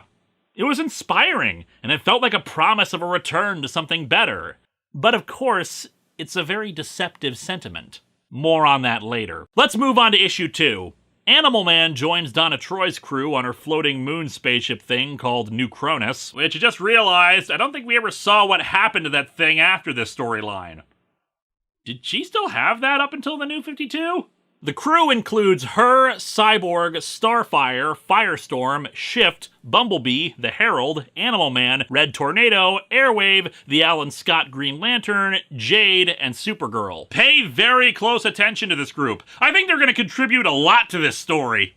We cut over to Metropolis, where a bunch of secret society villains are fighting Power Girl. That includes the Psycho Pirate, who reveals that they've been dispatched by Luthor to capture her alive. Fortunately, the villains are quickly dealt with by the Earth 2 Superman, who greets her. As a reminder, Power Girl was the Supergirl from Earth 2, and she ended up surviving the crisis, but the writers and editors kept trying to come up with new backstories for her that never stuck. Over at the Daily Planet, Lois finds Clark sulking as he looks at some old newspaper headlines, in particular the one showing his death. Bruce is right, Lois. He's always right. Maybe rock and roll is what's causing all this. Having heard about what happened to the freedom fighters, Clark decides to head out and try to find the Society. Speaking of said Society, they report to the alternate Luthor their failure to capture Power Girl, but he says it's okay, they have a contingency plan for her. They're also having trouble finding a member of the Marvel family. Hey, check Gotham, we saw him crash into a police car in issue 1. But the alternate Luthor says, screw it, they're out of time, so just bring Black Adam to him. He claims it's for a machine that'll mind wipe all the heroes, but there's obviously something else afoot. We see that the actual Lex Luthor is monitoring these transmissions and standing in the middle of the Arctic. However, we also see that he's having problems thinking and concentrating. His concentration returns, though, when he sees the Earth 2 Superman and Power Girl flying overhead. Nothing like a hate boner for Superman to keep a guy focused. And maybe to a lesser extent a regular boner for Power Girl, but let's face it, it's Lex. The hate boner wins out. The Earth 2 Superman brings Power Girl to meet the others. This is Superboy. Actually, you could call me Superboy Prime. Wow, and now I'm the one with the boner. Alex Luthor, who we now see ended up spending his time in the beautiful realm getting a haircut, theorizes that Power Girl is an aberration to this universe. The conflicting backstories and powers that she's exhibited are a result of reality trying to fit her into a universe she doesn't belong in. The Earth 2 Superman recounts to her the backstory of the multiverse and the events of Crisis on Infinite Earths in a sequence drawn by George Perez. Yeah, I should note, Phil Jimenez is the one doing the art for Infinite Crisis, and it's friggin' great. The dude is basically like George Perez with his ability to draw a gajillion people and have really great layouts for his stuff. As a reminder, he also did JLA/Titans The Technus Imperative, aka my favorite comic of all time. Go watch the old episode. So this is awesome. Anyway, from their little beautiful heaven place, the four observed the reborn DC universe and thought everything worked out pretty well, at first. But then things started going wrong. Jason Todd's death, Superman dying, Batman getting his back broken, Hal Jordan becoming Parallax, Wonder Woman losing her Wonder Woman title for a while, and the artwork getting really bad, escalating even further to then recent events like Identity Crisis, Ted Kord's murder, Connor's brainwashing, and finally Wendy killing Maxwell Lord. They felt that there was something inherently wrong with this universe, a darkness that had infected it. Their little refuge also began to warp and shatter, supporting their theory about its corruption. Although maybe it's just you guys never bothered to clean the place properly and there's mold. Just saying, I don't really see Superboy Prime doing much spot cleaning. Power Girl and the Earth 2 Superman go to see Lois, who's dying, while Alex Luthor decides to study a few inconsistencies on this Earth, aka all the continuity errors the DCU had to deal with after the crisis. Meanwhile, back up on the moon, one of our true heroes arrives. Booster Gold! He had left during the OMAC Project miniseries, feeling like he had failed Ted Kord and everybody else for not having enough knowledge about their future, but has now returned with a new skeet to try to fix this mess. Problem is that time travel is an imprecise science, and they've arrived later than they had intended. Still, they've got a plan, with the first step being to find the Blue Beetle scarab. And just to follow in the spirit of weighing you all down with continuity, for the full history of that, check out my Blue Beetle retrospective for details there. Shamelessly plugging one of my other massive reviews. Basically, I just want you all to be watching my show 24/7. Next, it's over to the Joker of all people, who's torturing King of the Royal Flush Gang. It seems that the Joker hasn't gotten his invitation to join the secret society. Don't you get it, clown? You're the only one! You're the only one they don't want! Well, I mean, you and One-Face. That guy's messed up even for us. Joker does not take kindly to that and zaps the guy. When Lois and Power Girl touch, all of her memories of Earth 2 come back, which is never explained. It would be really neat if this entire situation could be resolved by just having the Earth 2 Superman poke people. In the Batcave, Batman is trying to analyze the Watchtower black box, but it's been damaged and it will take some time for the files to be recovered. Alfred tries to treat his wounds, but Bat slaps his hand away and screams at him to come back later. It really shows how far Bruce has fallen at this point. Not helped by a call from Brother Eye, who's all like, "Why don't you like what I'm doing, Dad? I'm just trying to stop the metahumans from acting unlawfully just like you told me to." We see that the Omacs have been sent to Themyscira to massacre all the Amazons. For some reason. Yeah, Brother Eye called out Wonder Woman specifically, but why it wants to kill off all the Amazons is unclear, especially when you realize that alongside the super weaponry they have, they're also still fighting with bows and arrows. Maybe Brother Eye knows the future and is trying to prevent Amazon's attack from happening. And so issue 2 ends with the Earth 2 Superman explaining what they can do to save Lois's life, as well as fix this corrupted Earth. When Crisis on Infinite Earths ended, Earth 1 became the main Earth everything was folded into. So now their only chance is to change that. Earth 2 has to come back. Issue 3 begins with Atlantis being destroyed by the Spectre. We even see our old pal Tempest of the Titans trying to use his magics to defend it, as well as a little continuity fixing from the original printing, as there he asks his wife Dolphin to get their daughter out of there, but if you recall the Titans retrospective, he had a son. Things are not getting any better on Themyscira, along with another change made for the trade as the Amazons unveil their latest weapon. The Purple Death Ray has been completed! My god! They've built an infinity modulator! I mean, I guess the Omacs are kind of like the Borg. For some reason, in the trade, they cut out the Purple Death Ray line. Maybe they just thought it sounded too silly. In case you don't know, the Purple Ray is usually a healing device, hence why the name to begin with. Also, with a weapon like that made by the Amazons, would it be more appropriate to say pants to be purpled? Batman tries to get Brother Eye to stop the attack, but it refuses. He even tosses a chair at the screen, which, yeah, I know you're rich, Bruce, but that cannot have been cheap. He has a breakdown, probably some PTSD flashbacks of how this has all gone to hell, and he wishes he could start over and try this again. And that's when the Earth 2 Superman arrives to tell him he can. Back with Power Girl, she lets Lois rest a bit while Alexander tends to her, saying she's acted like a mother to them all. Superboy Prime questions Power Girl about whether she's going to help them, but she needs to think about it. The multiverse was unstable, so if they do this, there can only be one Earth. I need to know what happens to everyone on our Earth if— Our Earth? Our Earth? This isn't our Earth, Kara! It's not yours or mine! I mean, it's not like everything was better on my Earth or anything, but still— Prime is especially pissed off about Connor. The fact that Connor has everything he ever wanted, but he's not doing anything to help his friends. Meanwhile, over in El Paso, Texas—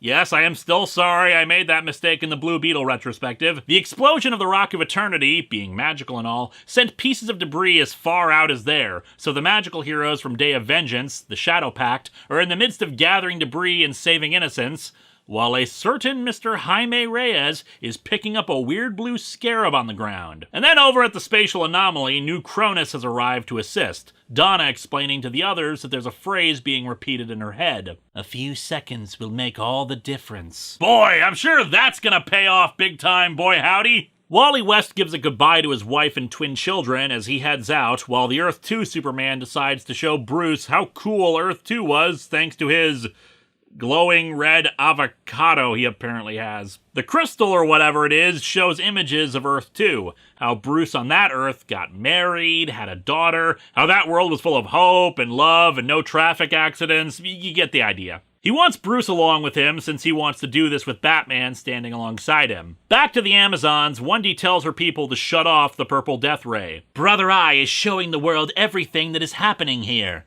They see us in pursuit of war. They see us as bloodthirsty warriors. That's some pretty creative editing to show a bunch of women fighting off weird-ass robot attackers with one eye as bloodthirsty and in pursuit of war. She makes a little speech about how even if they drive off the Omacs, someone else will come looking for them. As such, since Diana feels that she's failed in her mission of peace to man's world, the only hope for the Themyscirans is to leave this plane of existence. The patron gods agree, and they take them up on that, with Diana electing to remain behind because of reasons. As the alternate Luthor has the other society members take Black Adam down, the actual Lex Luthor arrives to confront him. However, even while admitting how he was able to track him, he keeps getting headaches and can't concentrate. The alternate Luthor says it's because his brainwaves are much more advanced and are operating on an anti-frequency, screwing with his cognitive functions. Tell me, Lex Luthor, how does it feel to be stupid? Yeah, well, your face is—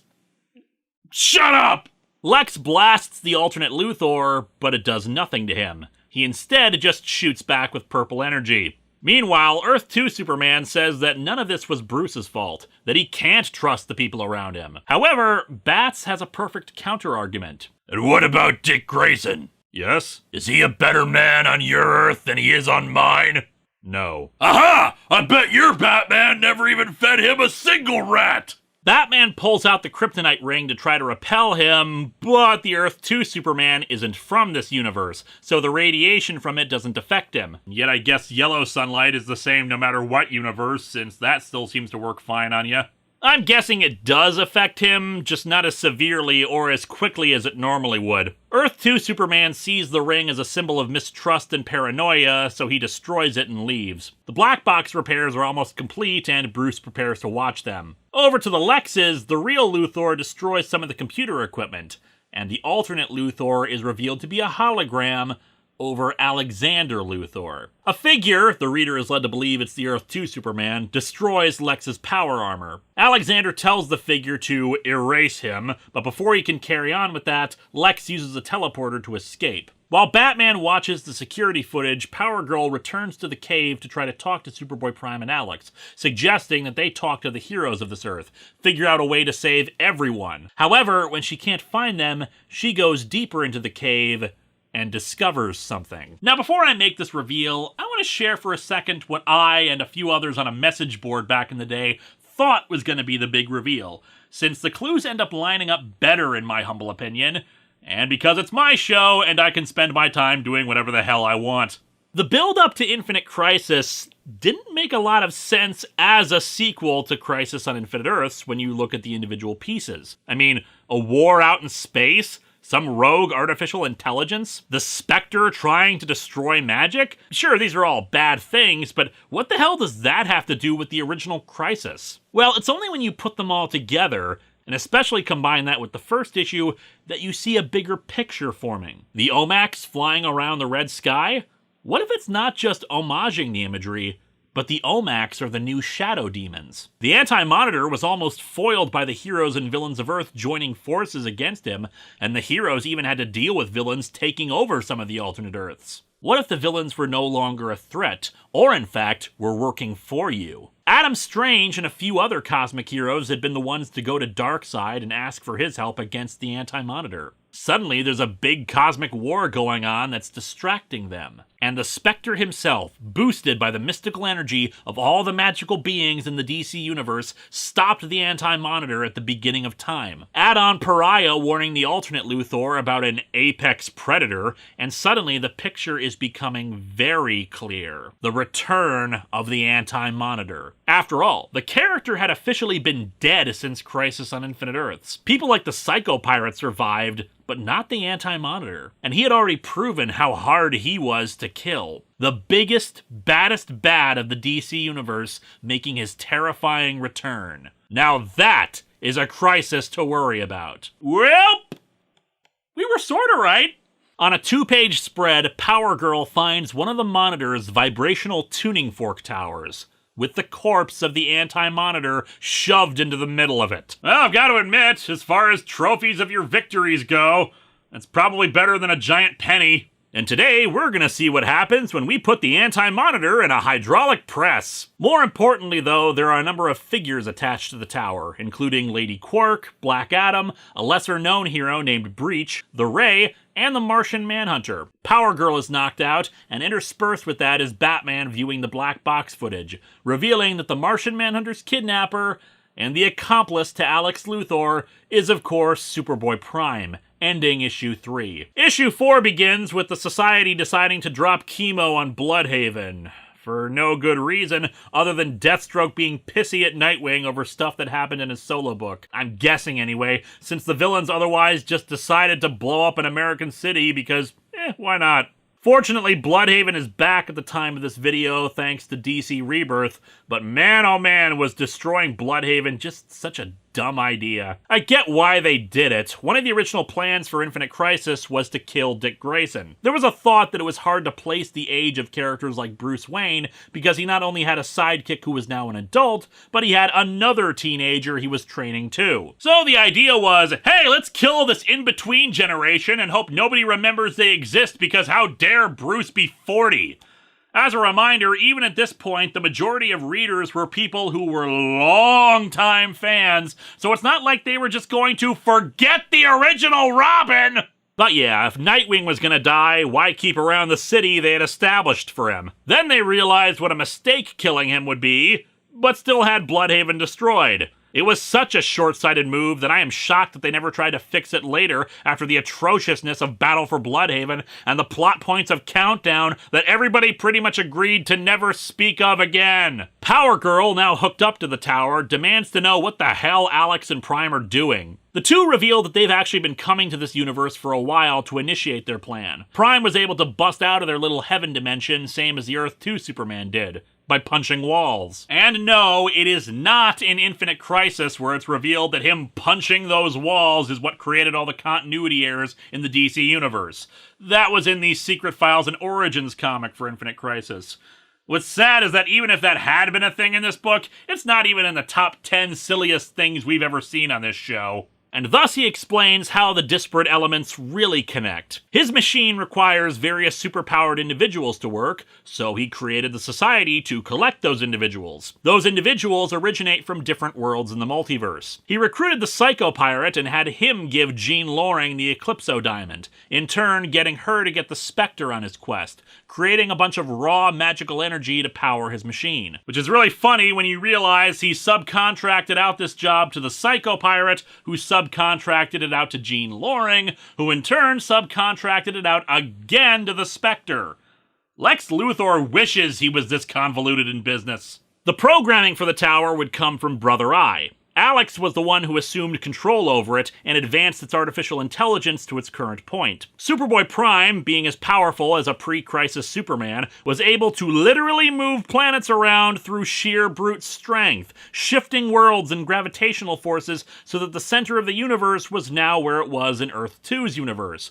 Of course, unintentionally creating the Rann-Thanagar War. So even in the story, the Rann-Thanagar War was an afterthought to everything else. From that rip in the space-time continuum, he'll use the tower to divide this universe back into segments of the multiverse so that he can try to create a perfect Earth. That's not going to be Earth 2, but the Earth 2 Superman doesn't know that. Power Girl thinks the Psycho Pirate's interference explains Wonder Woman killing Maxwell Lord or Batman's increased paranoia, but no.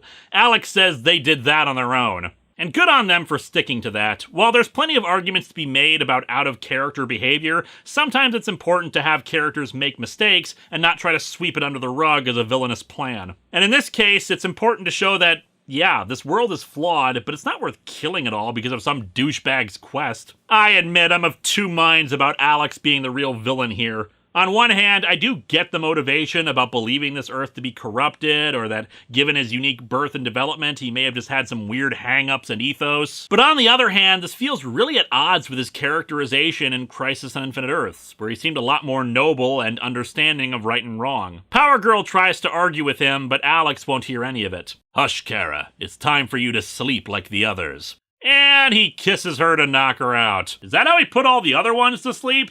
Man, you know you had an accelerated growth into adulthood if he's so bad at making out that he puts them to sleep. Superboy Prime flies off, having now completed his task. He wants to finally confront Connor. Meanwhile, Batman meets up with Nightwing, who's getting ready to head into Bloodhaven to try to help survivors. However, Bats pulls out the black box, saying he needs his help with the stuff with the Earth 2 Superman. Speaking of, the Earth 2 Superman returns to the cave and is starting to doubt the plan a bit because of what Batman said about Dick Grayson, but Alex convinces him to just worry about Lois for the time being. Prime arrives in Smallville to confront Connor, and yeah, this is a bit that's infamous. Prime starts rambling to Connor about him being a failure and there needs to be a Superboy who knows right from wrong, while Connor just keeps telling him to back the hell off because, of course, he has no idea who the hell this guy is or what he's talking about. While Booster Gold discovers that Jaime has the Blue Beetle Scarab, Prime attacks Connor all the way into the city. Minor change from the single issue to the trade is that originally Connor starts calling him a mofo, but that got cut out. Yes, like with Youngblood, excessive violence, and believe you me, it's about to get really excessive,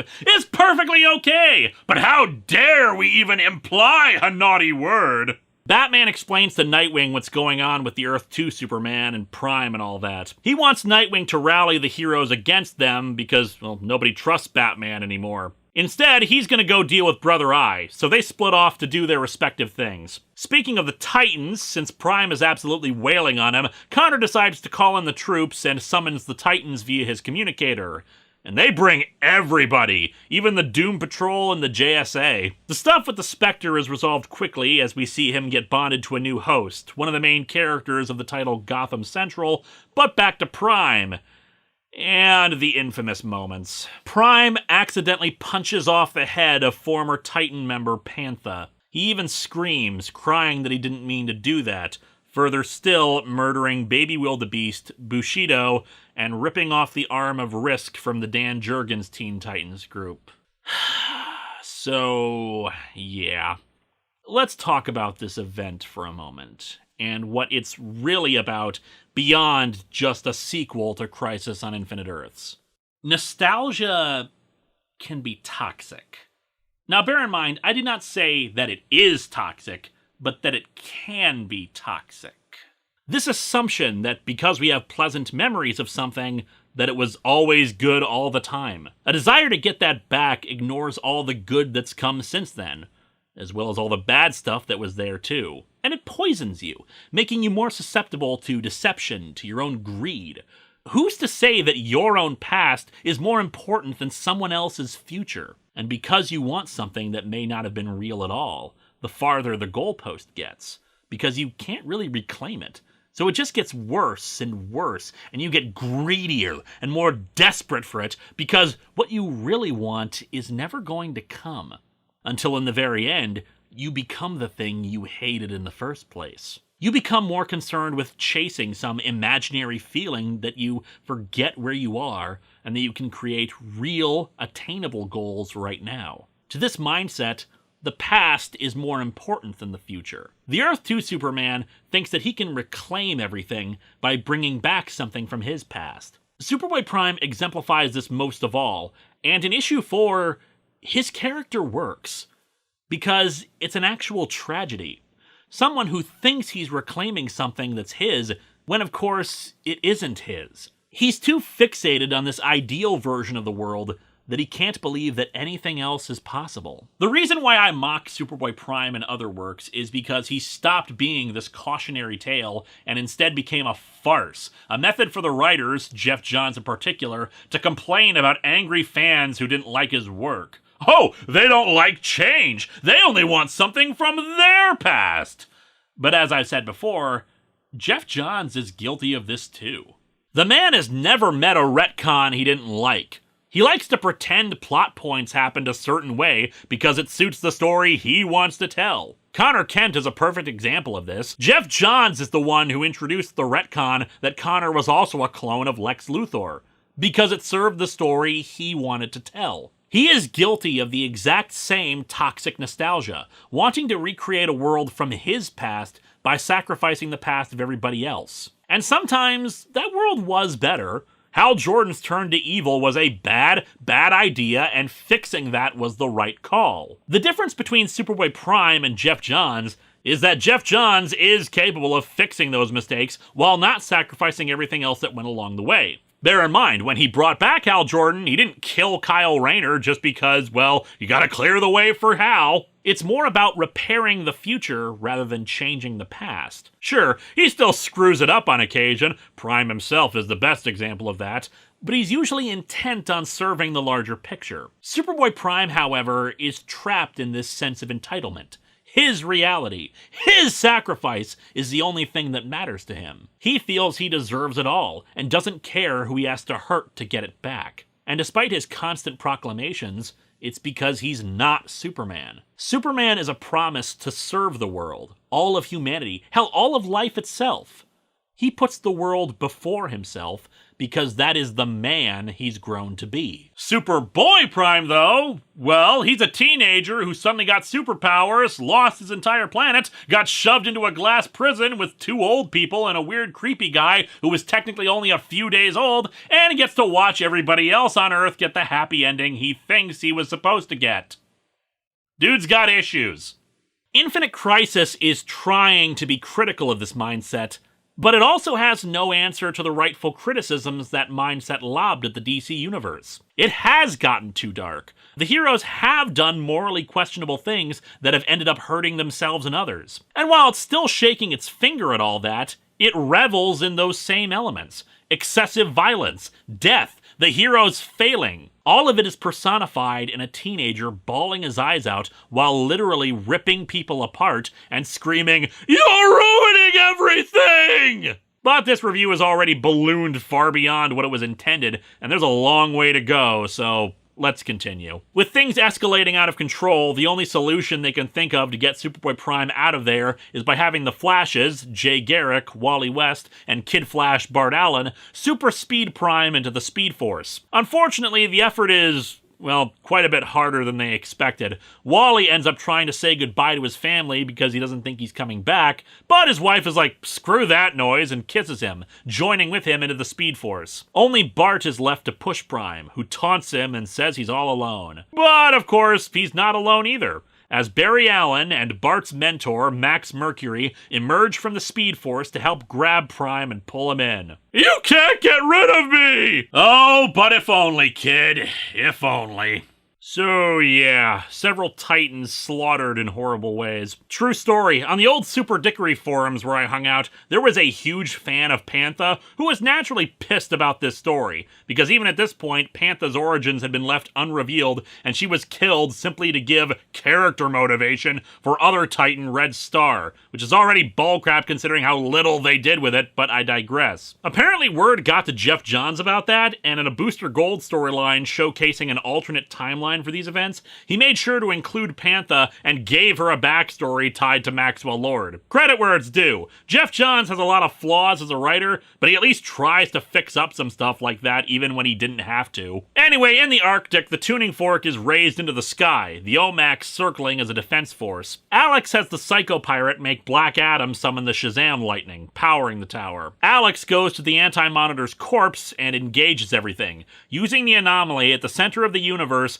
to literally push Earth 1 and 2 apart, with giant cosmic hands even. All the heroes who would have originated on Earth 2, particularly the Justice Society, find themselves teleported there, along with the Earth 2 Superman and Lois, to end issue 4. And right now, all the DC heroes are looking up at that other Earth and thinking, man, what the hell do those Marvel guys want now? As we go into issue 5, the Justice Society are of course deeply confused about what the hell just happened, especially since Earth 2 feels completely artificial. There are buildings and stuff everywhere, very few people, and all the amounts of minerals and whatnot are in perfect balance. Lois of Earth 2 does seem a bit re-energized by being there. Meanwhile, Booster Gold arrives with Jaime at the Batcave, revealing that he's the new Blue Beetle. He says he has historical records of a team that Batman put together to try to find the Brother Eye satellite, but history says he'll fail. And then, in 35 years, Brother Eye starts randomly assimilating people and turning them into robotic spider zombies. Okay, now I know you're just making all this stuff up.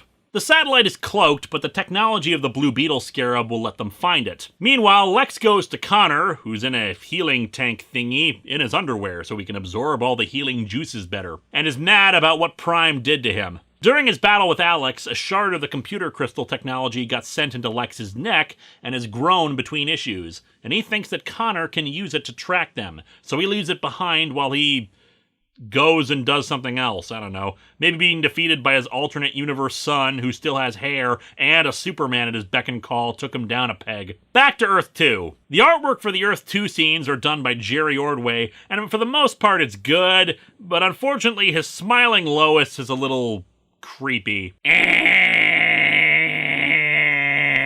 Lois suddenly collapses and says her farewell to Clark, happy for all the time they've had together. Supes can't accept it, refusing to admit it'll end like this, but of course she dies as she tells him it's not going to end. The scream of the Earth 2 Superman is so powerful that even the Earth 1 Superman is able to hear it from across space, and he flies off to investigate. In Boston, Wonder Woman stops some looters, but people suddenly start yelling that she's a hypocrite and not one of them, and ugh, so forced. As the people run off in fear of her, we have an unexpected arrival. The Force Ghost of the Earth 2 Wonder Woman. And for some reason, the trade took away her glowiness.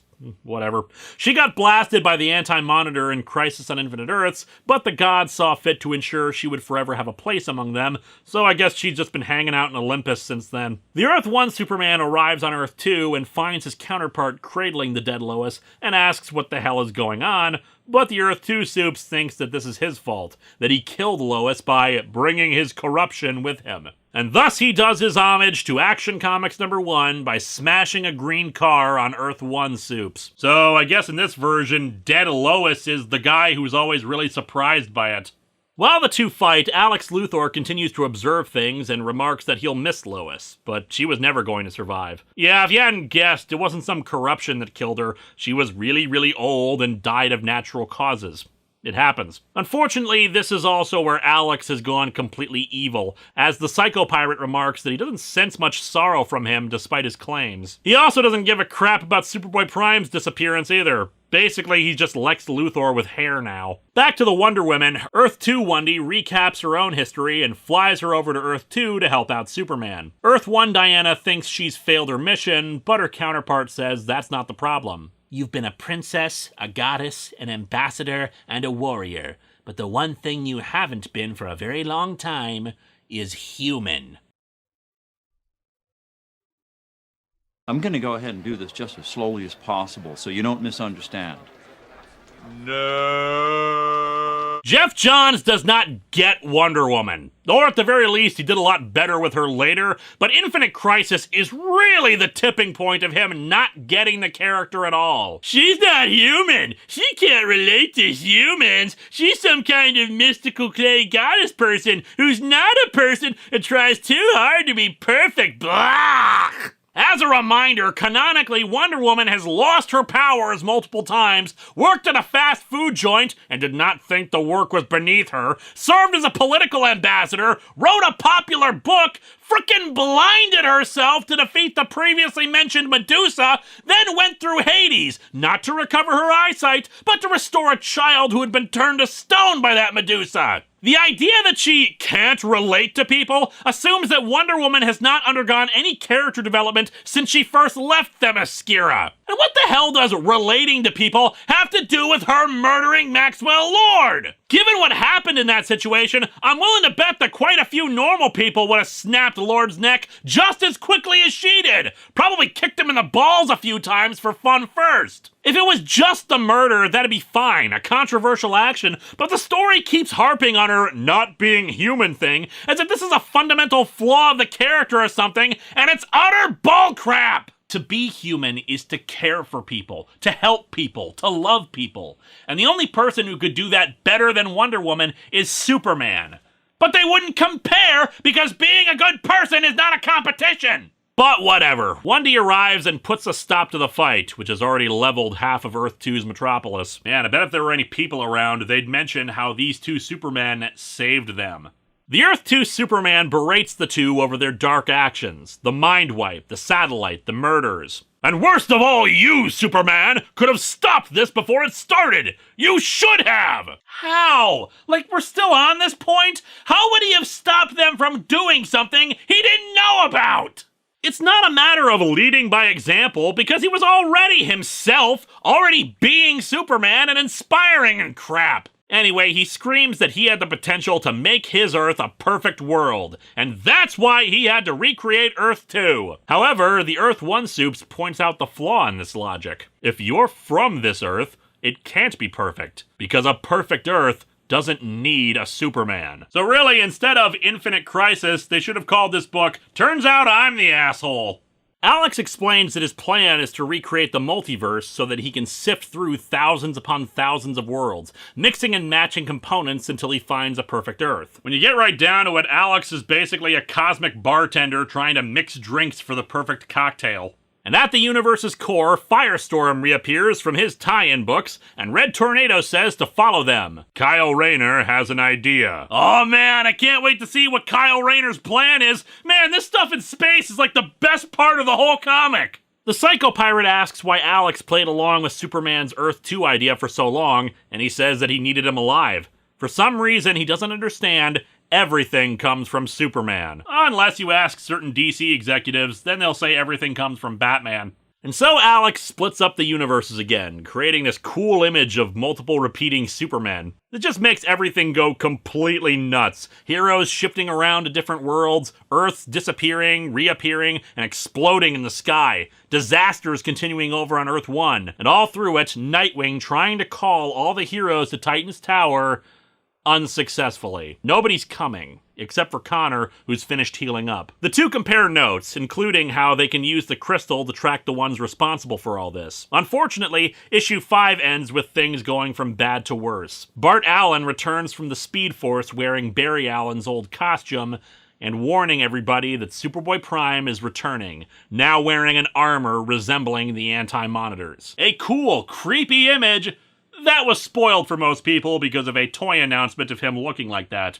Good job. Issue 6 begins with Batman's team exposing the Brother Eye satellite, who unleashes Omax on them. On Earth 2, the three heroes realize they need to stop Alex. The multiverse was unstable, and frankly, it's not going to be improved by having thousands of Earths occupying the same general vicinity. As such, they need to get back to Earth 1, assuming they can find it. Okay, so I don't remember where I parked. Are you happy now? We see a montage of various Earths. There's one where Batman, Superman, and their respective kids take on the Joker's and Riddler's kids, and one with a kind of weird World War II aesthetic, and Alex smashes them together. Somehow, this results in an Aztec-themed Batman, Superman, and Wonder Woman. Well, yeah, World War II plus Super Kids equals Aztecs. That's just hard science right there. Nightwing and Connor arrive in the Arctic, naturally outmanned and outgunned by all the Omax floating overhead. But fortunately, Wonder Girl arrives to help too. Nightwing's plan is to try to free the heroes connected to the tower. That way, they'll have some added help. Batman's team, in the meantime, breaches Brother Eye's defenses and starts making their way deeper into the satellite to try to disable it. Back in the center of the universe, Donna realizes what her vision meant. Superman and Wonder Woman are going to die, and thus the few seconds will make the difference is now. So thank God we have Kyle Rayner's plan.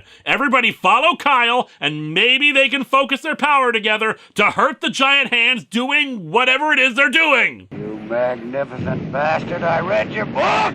Alex starts to fuse Earth 3 and Earth 2 together, resulting in this Junji Ito-esque horror panel, but then Kyle's plan comes to fruition. Shoot Alex Luthor's finger off! Kyle Rayner's plan is still being taught at military academies today. We salute you, dude. The merging is stopped, and Nightwing manages to kick Alex away from his pedestal, giving Connor and Wonder Girl time to free the others. Black Adam kills the Psycho Pirate in a needlessly gratuitous fashion, which I will not show. Well, thank God the Psycho Pirate retained his memory of the original Crisis, so it could all lead up to this moment. And hey, while she doesn't do anything of note, at least Lady Quark had more of a reason to be in this story than the original Crisis. Unfortunately, Superboy Prime reappears and backhands Black Adam away. Alex wonders what the deal is with the armor. I designed this after the Anti-Monitor's harness on the tower. It's an energy collector that feeds me yellow sunlight. Being a teenager who spent most of the last few years of his life in a big glass prison thing, naturally I know how to make something like that. Apparently in the Speed Force, they were in some kind of other dimension or something, and they kept Superboy Prime under a red sun for a while, hence the need for the solar collector. And that's one of the biggest disappointments. The Anti-Monitor's armor is just a big solar panel. What's the point of calling back to it if it doesn't mean anything? Anyway, Prime tells Alex his search for the perfect Earth is over. They're gonna make Earth Prime the perfect Earth, and, well, Alex is not exactly in a position to disagree. Prime deals with fighting the other heroes. Nightwing, come on now! You actually think you can fight me? All those Titans did too! Those stupid Titans!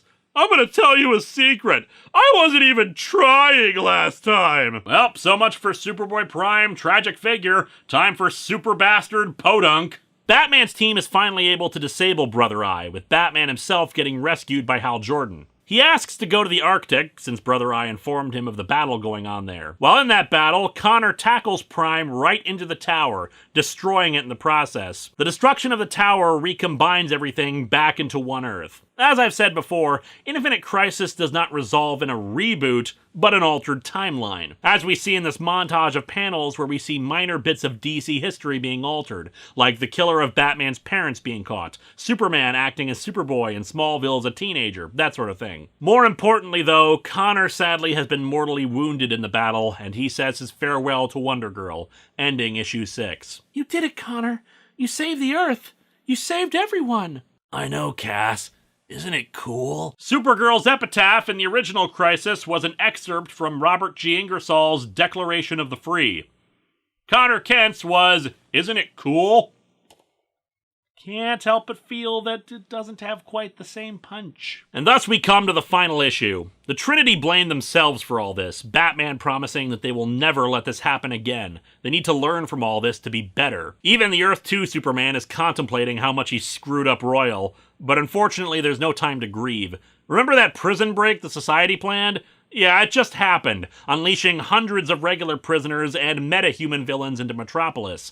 The idea being that if Superman's city falls, the rest will follow. And here's a big one for the "oh god, we have to fix this in the trade" bit. The final issue of Infinite Crisis was late. So much so that they decided to print the unfinished 2-page spread here and just add a big red filter to the pencil sketches in the background. Really what it says to me is that the Take On Me video existed in a much darker and larger universe. The battle lasts for quite a bit, heroes and villains alike getting killed, particularly thanks to Superboy Prime, who of course survived. Alex Luthor in the last 5 minutes apparently came up with a whole new plan. If they can't use the tower to make a new Earth, they'll just take it over and make it perfect. Oh yeah, take over the world with an army of other would-be world conquerors, murderers, and mad scientists. Plan B to make the world perfect sounds like a real winner.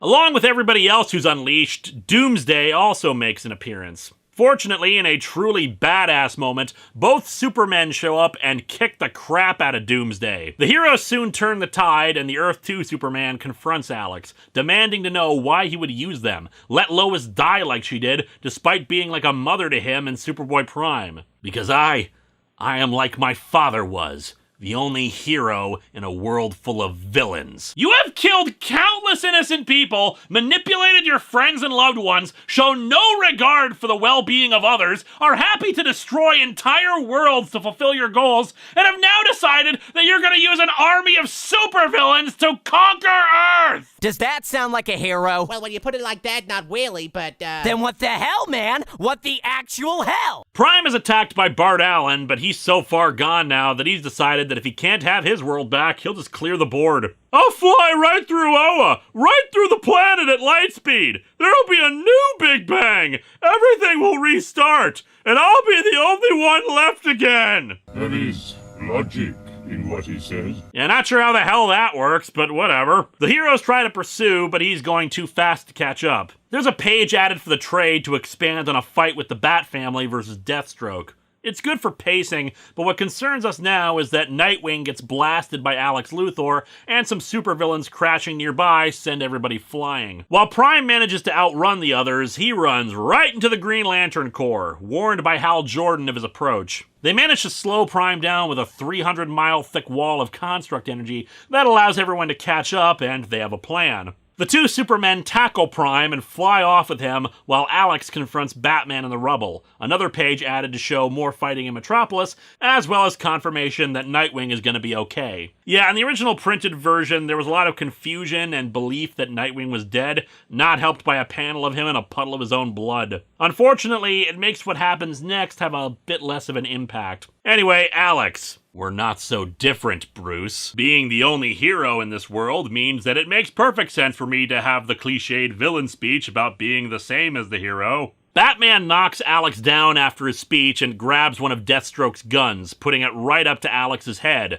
and the trade removes the sound effect of the gun's movement because people thought Batman had pulled the trigger on an empty gun. So yeah, with Nightwing now confirmed to be fine, Batman's sudden desire to kill Alex for believing that Nightwing is dead doesn't have the same power it had originally. But hey, Wendy shows up and throws down her sword, telling him that it's not worth it to kill like this. Alex, being a sore loser, says this doesn't change anything, but then more rubble falls down on top of him. Back in space, we see where the two are taking Prime, to where Krypton exploded. While the kryptonite in the area won't affect him, just as it didn't to the Earth 2 Superman, what does have an effect is Krypton's red sun, which strips all three of them of their powers when they fly right through it. They crash on Mogo, the living planet Green Lantern, but I guess Prime managed to retain enough solar energy thanks to his armor to still have some heat vision left in him to attack Superman. However, it quickly fades and we lead into another questionable moment. The Earth 2 Superman and Prime fight, but Prime gets the better of him and just starts beating him to death, his hands coated in blood. He even tries to strangle the Earth 1 Superman and proclaims that he's going to be Superman. Supes rips the S-shield from his chest. You'll never be Superman! because you have no idea what it means to be Superman. Superman! Beating up a homicidal teenager! He knocks Prime out and collapses himself thanks to some nearby kryptonite that had come along for the ride. Fortunately, Power Girl and the Green Lantern Corps arrive to get rid of the kryptonite. Thanks for the assistance, Mogo. I am sorry to hear of our losses, Green Lantern 2814.1. In retrospect, I probably could have done something to stop Prime from killing the old Superman, but frankly, it's been a really long episode and I'm really tired. The Earth 2 Superman dies in Power Girl's arms, declaring that he understands what Lois meant now, that it's never going to end for them. And so, much like the end of Crisis on Infinite Earths, we see the aftermath of all this. People working on reconstructing Metropolis, many heroes are missing, but hey, Kyle Rayner and Donna Troy come back. What an exciting and fulfilling subplot that was. Kyle Rayner, you are a tactical genius! The dead are buried, and the other dead become the Spectre. And then relics from the Tangent universe wash up on a shore. That's a story for another day. In a callback to the original Crisis ending, Bart Allen refuses to become the new Flash, saying that Jay Garrick is now the fastest man alive. Alex is revealed to have survived and plans to start his work again. Unfortunately for him, he walks into an alley and hears laughter. The Joker shows up and sprays his face with acid and electrocutes him. He crawls away and begs whoever is near him for help, right at the feet of Lex Luthor. You made a lot of mistakes. You underestimated Superman, Superboy, me, but the biggest one? You didn't let the Joker play. And Alex is shot dead by the Joker. Now who's stupid? Ah, damn it, Joker, you killed him before I could pour Granny's peach tea on him. In the aftermath of what happened, Clark's Superman powers still haven't returned. Bruce decides to retrace the steps he took as Batman, but with Tim and Dick coming along with him. What's in your future, Diana? I think it's time to find out who Diana is. She's the same person as Wonder Woman! Screw you! Clark meets up with Lois, and they discuss how, until the three of them are back to action, things will be in good hands, showing off a 2-page spread of superheroes. They change it for the trade into a different spread, but only so they can add a crap ton more heroes. And so, Infinite Crisis ends with the fate of Superboy Prime, locked away in a cell near a red sun, watched at all times by 50 Green Lanterns. He carves an S shield into his own chest, and promises that he'll get out again. Infinite Crisis is a flawed story, one I will get into in a minute, but I can't say that it's bad, and I still love it despite those flaws. Like with Blackest Night, Jeff Johns knows how to deliver an epic popcorn flick of a comic. As a sequel to Crisis on Infinite Earths, it definitely has the kind of broad scope necessary for an event, but focuses more on character development than the original story did, trying to tell a tale about the nature of heroism and letting go of the past. The artwork is spectacular, though get the trade instead of the individual issues because of the expanded material and completed artwork. And there are several instantly iconic moments scattered throughout, with great dialogue and huge epic fight scenes. But yes, there are those flaws. I've discussed most of them at length throughout this review. The plot holes, the superfluous nature of Donna Troy's group and Kyle Rayner's plan, and the over-the-top violence at times really detracts from what should be a hopeful note to begin the next era of the DC Universe. That part is made even worse by the ending page of Prime's promise to escape. If this story was meant to show the heroic spirit of the DC Universe was still strong, especially with that 2-page spread of the heroes, then Superboy Prime should have either 1. Realized he was wrong, or 2. Been killed, either in an heroic sacrifice or still rejecting the newer world. Him surviving and getting the final word in the story is wrong, especially after having killed the Earth 2 Superman. Hell, the way the Earth 2 Superman died is very questionable. Him dying is not necessarily a problem, but the way he dies, this is the original Superman, remember, is iffy. In the original Crisis, he sacrificed everything, but in the end was rewarded with a seeming heaven for it, getting to spend the rest of his life with the woman he loved. One could argue the final panels with him in the sky with Lois are the same deal, but it doesn't feel like it because we just saw him brutally beaten to death, his killer promising that he'd get out again to do more harm. It doesn't feel like justice has been done. And sure, from the heroic standpoint, Prime should not be killed by the heroes. The entire point is to reject his view of them as no better than killers. But from a narrative standpoint, the story seems to almost vindicate him by leaving him alive and giving him the final word. While it's not as well formed as I would have liked, I do appreciate on this latest read of the story that the Trinity do seem to understand that they did wrong things, although Superman still didn't really do anything wrong. In the end, their actions against Prime and Alex showed that they are still heroes and will commit to living up to that ideal, regardless of what people like Alexander Luthor or Superboy Prime think. We're going to be damned. Let's be damned for what we really are. So yeah, this ended up being bigger than I expected it to be, but let's talk a bit about what happened next in the aftermath of this event.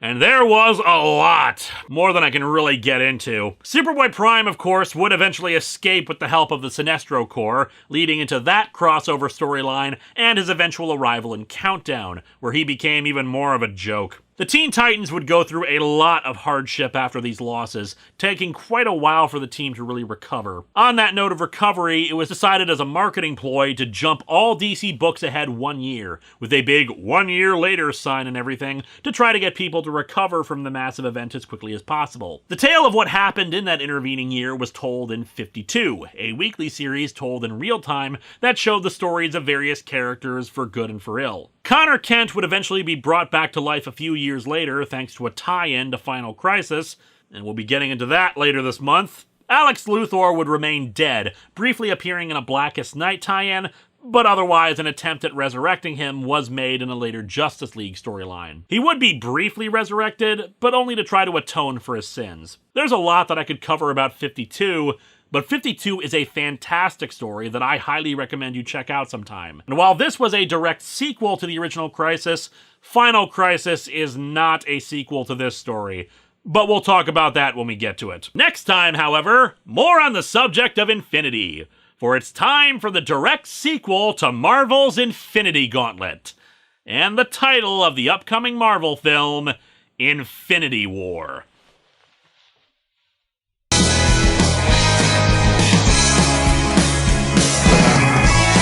Hello and welcome to Atop the Fourth Wall, where bad comics burn. And welcome to the final episode of Event Comics Month 2, Crisis of the Wars.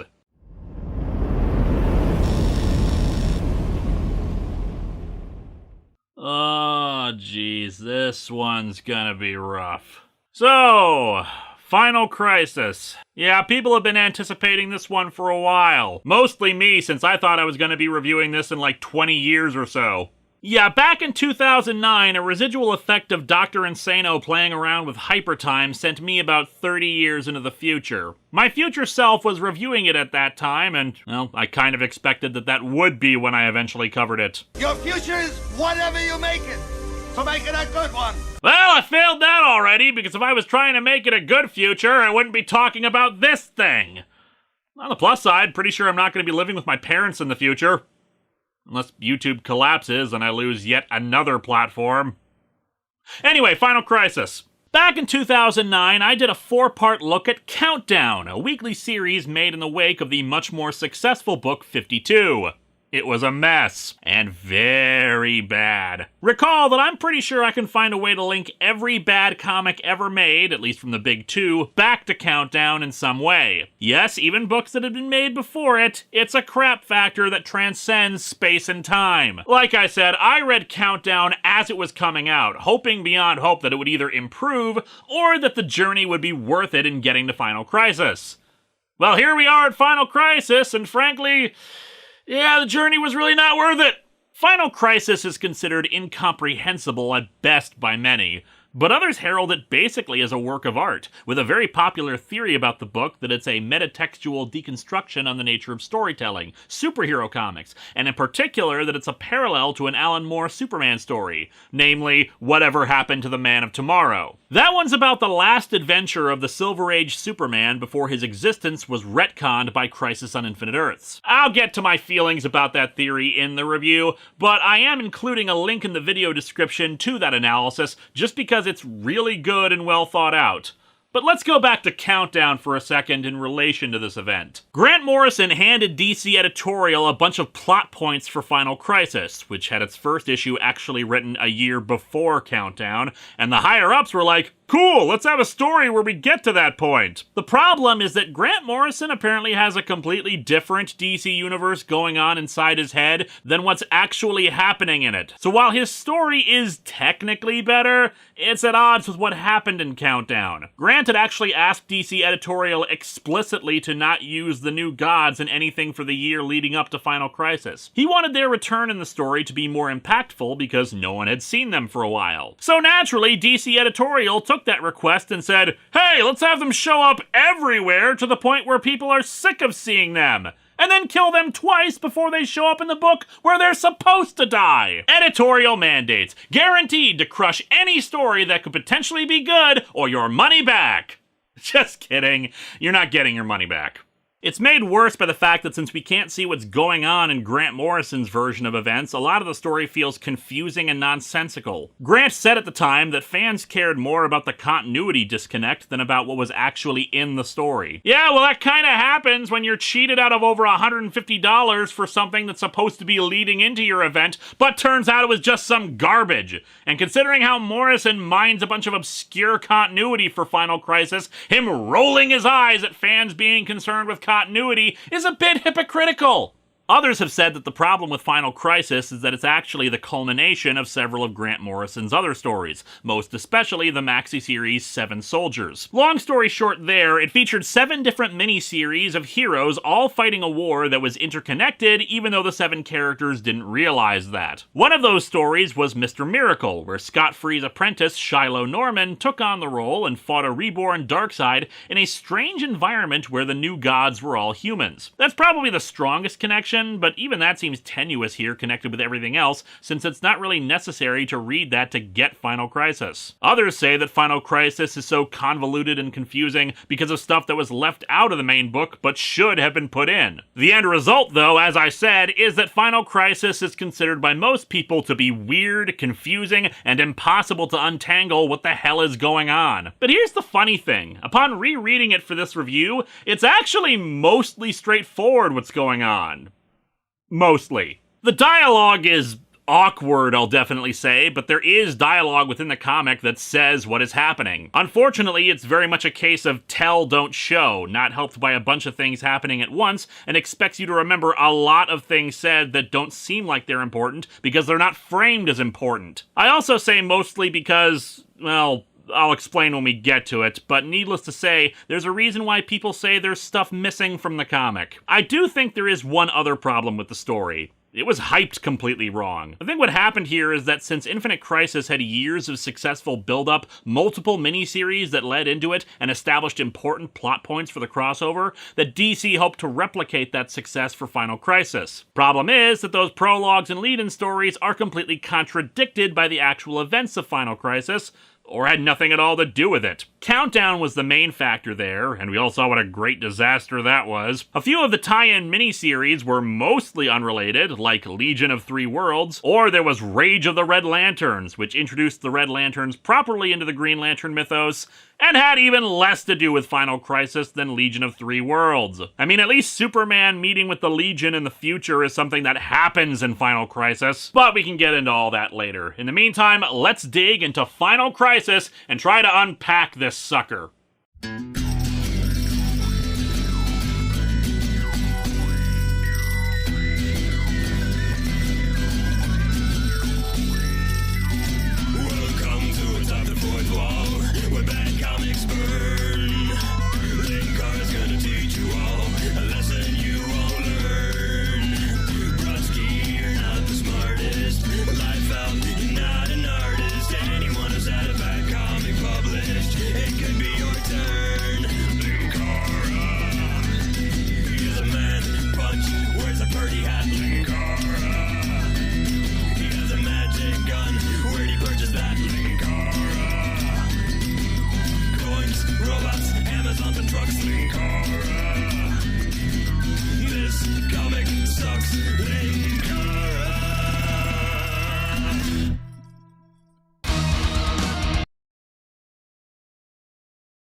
I'm going into the covers this time, but only in a broad sense because I hate these things. I really do. One of the things that DC did to hype up Final Crisis was to say that it was the final part of the Crisis Trilogy of Crisis on Infinite Earths, Infinite Crisis, and then this. But you look at the covers to those books. While some are just focused on a single moment of importance, just as many covers feature dozens of characters engaged in activity. Things meant to showcase just how huge an event it is, how it affects so much in their universe. And yet here we are with Final Crisis, and 2/3 of the covers are taken up by nothing! Here, have this narrow strip of stuff in the center, usually just a single person. It really did feel like they were trying to ape novels at the time with how they were portrayed. Big hardcover books with maybe a single image, but otherwise the title was what was important. The text and color of those side bits are supposed to deteriorate as the issues went on, but that just made it look like a printing error. We open with a caveman. Oh god, it's Marvel! This is a crisis! No, this is Anthro, DC's caveman character. We actually saw him briefly in one of the interludes of the original Crisis. Only here, he's met by Metron of the New Gods, who needs a posture pal because, man, is he slouching. It's also a bit of a revised look for him, all white with the blue lines on his face and body instead of the black and blue bodysuit. I dig it. Have no fear. Here is knowledge. Never fight a land war in Asia. And so Metron departs, with Anthro walking away with fire. Ha! Take that, Monolith. Anthro uses the fire to repel other caveman invaders, including the immortal Vandal Savage. And it's here, with a burning forest fire, that we get some narration from the present. You ask me, fire was our first big mistake. The second was thinking that gasoline would put it out. Like everything else the sad, stinking human race ever thought of, we take a good idea and we use it to kill ourselves. Thank God I've got these cigarettes handy to put out the fire. This is Detective Dan Turpin, a longtime supporting character for Superman, but he got his first appearance in the New Gods books. He played a larger part in the Superman animated series, where his look was based more on his creator, Jack Kirby. Here, he narrates about how he's on the trail of a bunch of missing kids, but has instead found the body of Orion crashed into a crate. He's still alive, but not for very long. He spots Turpin and grabs him, rambling about how they did not die, and he is in you all, before finally collapsing and dying. And as the skies begin turning red, the Black Racer appears overhead. Basically think of him as the Grim Reaper of the New Gods. Except instead of carrying around a scythe, he rides around on skis. But yeah, red skies, one of the few indicators of the crisis happening. Though this time it's accompanied by rain and lightning. It does look cool. As the John Stewart Green Lantern arrives to take over the investigation of Orion's death, Turpin meets with former police detective Renee Montoya, who took over as the Question in the series 52. The artwork for most of the series is done by J.G. Jones, who is usually very good, and indeed his work in the book is nicely moody and detailed, but for some reason he screwed up on drawing the Question in this panel. We can see details on her face, which shouldn't be the case considering the Question's whole motif is a completely blank face. In any event, he asks what happened to the guy who used to be the Question. Lung cancer. From smoking. I look forward to meeting the woman who turns into the new Dan Turpin. Turpin remarks that he was a lightweight, which he immediately apologizes for, though the artwork doesn't make it clear why he said so, other than maybe he just realized it's not good to speak ill of the dead to the person who succeeded them. Still, she gives him some more info about the missing children, that they were all metahumans. Seems like that would be something brought up right away, you know, them all having superpowers, but whatever. All her evidence keeps pointing back to a location. The Dark Side Club. Many were disappointed that it was not a Star Wars-themed bar. Hal Jordan arrives at the crime scene late, saying he was having a bunch of sleepless dreams. Since the Green Lanterns are basically intergalactic cops, they have a code system for crimes. In this case, a 1011. Deicide. I'd say that's an unlikely thing to happen, but the DC Universe long ago established that basically every single religion's deities exist and are real, so probably not that unlikely. They get into huge fistfights over who started the universe. I'm not kidding. There's been more than one war between deities in the DCU. They report this to the Guardians of the Universe, who set up an isolation field around the planet's Lagrange point to keep anyone else from coming in, and dispatch an Alpha Lantern to lead the investigation. The Alpha Lanterns were established in Jeff Johns' Green Lantern books, basically an internal affairs division where Lantern members were converted into cyborgs fused with their power batteries and rings. It was not pretty, and they did not end well. Here's one of those bits of awkward dialogue I mentioned before. Hal, these new gods, they come with bad gods, too. Yeah, John, I'm pretty sure Hal is aware of them. Why did you even need to say that? A group of teen heroes consisting of Empress, Sparks, and former Teen Titans animated series-only characters Mossy Manos are in a junkyard looking for what appears to be Metron's Mobius chair. Empress claims she saw it in her visions, though my research indicates that she didn't have visions as part of her powers. Young Justice fans, feel free to correct me there. But yeah, apparently the four are trying to launch their own Teen Titans subdivision, but are then attacked by Dr. Light and Mirror Master. Dr. Light, despite still being as unnecessarily lecherous as he's been since Identity Crisis, makes this goofy remark. The first innocent victims of the blindingly obvious Dr. Light Mirror Master team! Grant Morrison is obsessed with the bizarre minutiae and history of the DC universe, so it wouldn't surprise me if he deliberately wrote that line to make Dr. Light still be as dumb as he was in the 80s while trying to keep the retcons done to him. And it just feels really uncomfortable and weird. Despite the attack and the captured metahuman kids, the four are not what they're after, but Metron's chair. They say they're working for a villain named Libra. And over to the secret society of supervillains, still in operation after the events of Infinite Crisis, just without Alexander Luthor leading them. Going with what I just said about DC minutia, Libra was a Justice League villain from the 70s who only appeared in one story, stealing the powers of the League and ascending into godhood or something like that. He's arguing with several members of the society, like Lex Luthor and Vandal Savage, that he should be given control of the society. His reasoning is religious. Strikes me your enemies fight and win again and again because they truly believe their actions are in accordance with a higher moral order. But what happens in a world where good has lost its perpetual struggle against evil? It probably means that drinks are on good then. But of course he needs an actual sales pitch to take control. In this case, he promises all of the society members will get their heart's desire. To prove this, he's brought another obscure villain with him, the Human Flame. He fought the Martian Manhunter once, in a 1959 comic. What's his deal? He has a suit with a bunch of nipples on the front that shoot fire. Yeah, you can see why it took 50 years for the guy to appear again. But that's kind of the point. The Human Flame's greatest desire is to see the Martian Manhunter killed. A big task, and Libra does it, having some villains drag in the Martian Manhunter and killing him. If he'll do something that big for someone so small, then he's a force to be reckoned with. Meanwhile, Dan Turpin meets with the Tattooed Man, a villain who uses mystical tattoos on his body to fight, usually by summoning creatures from them. He's agreed to take Turpin to the Dark Side Club. Turpin just thinks it's an S&M joint, but upon entering, he's quickly met by the owner, Boss Darkseid. Turpin mentions that he expected him to be someone younger. Bodies. They wear out hard in here. And me, I was hurt in a fall, you might say. Oh, and I tell you, man, I could just sleep for 1,000 years. Boss Darkseid immediately admits that he kidnapped the children. There was a war in heaven, Mr. Turpin, and I won. Your future belongs to Darkseid now. Wait, you won the war, and yet you're operating out of this crap hole?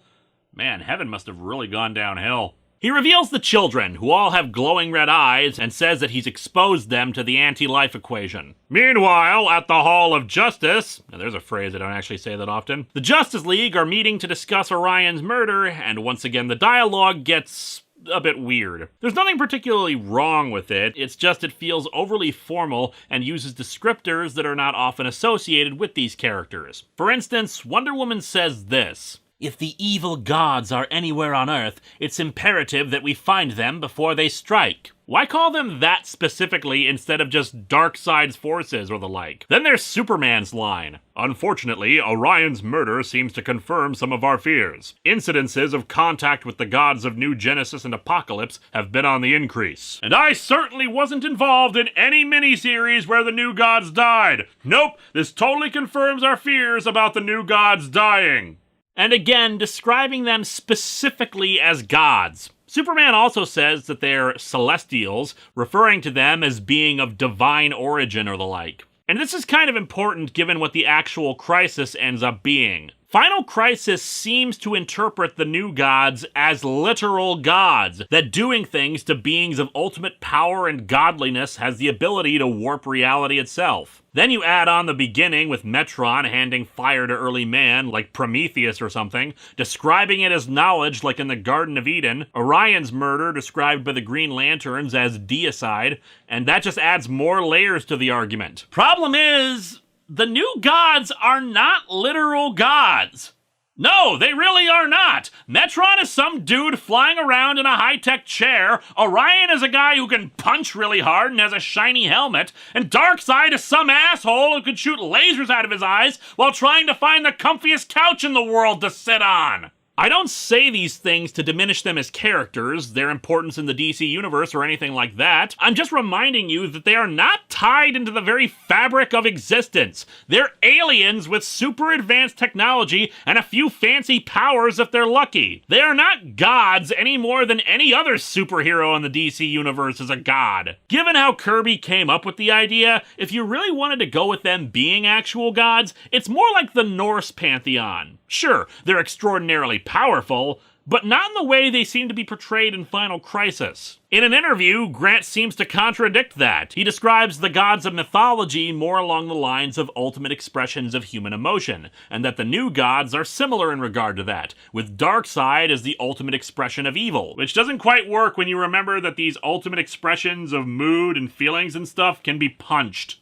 Also, one other thing bugs me about this sequence. Orion was a member of the Justice League and friends with these people. Is anyone even slightly upset about him being dead? They do care about the Martian Manhunter, we see his funeral in the second issue, but Orion's death is just, yeah, this is probably bad, let's keep an eye on things. But now it's time for the return of everybody's favorite indecisive part of Countdown, the monitors. Yep, they're here, and we see from their perspective, the multiverse is an orrery with a bunch of Earths just kind of stacked on top of the main DC Earth, referred to as New Earth. Because what's the silliest way we can show parallel universes? Oh, I know! Let's put them in a big glass display case and stacked on top of each other like marbles glued together.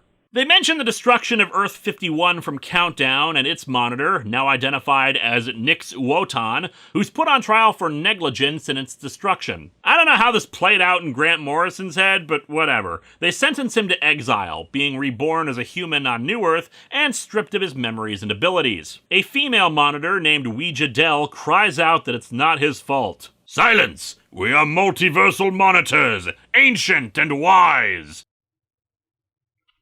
We should do something! Should we do something? We should do something! Should we do something? That line is so stupid anyway. Shut up, we're old and smart, dagnabbit! So yeah, looks like that whole who monitors the monitors bullcrap at the end of Countdown didn't really work out. Good job, guys. Ouija Dell runs off, but is met by another female monitor, Zillow Vala, who tries to comfort her. I think, when Ouija Dell wonders why she cares so much. Ouija Dell, behold, we are monitors, who were faceless once. We all now have names and stories. There are heroes and villains, secrets and lovers. And I'm just saying, we could do that whole lovers thing if you're into trying new stuff.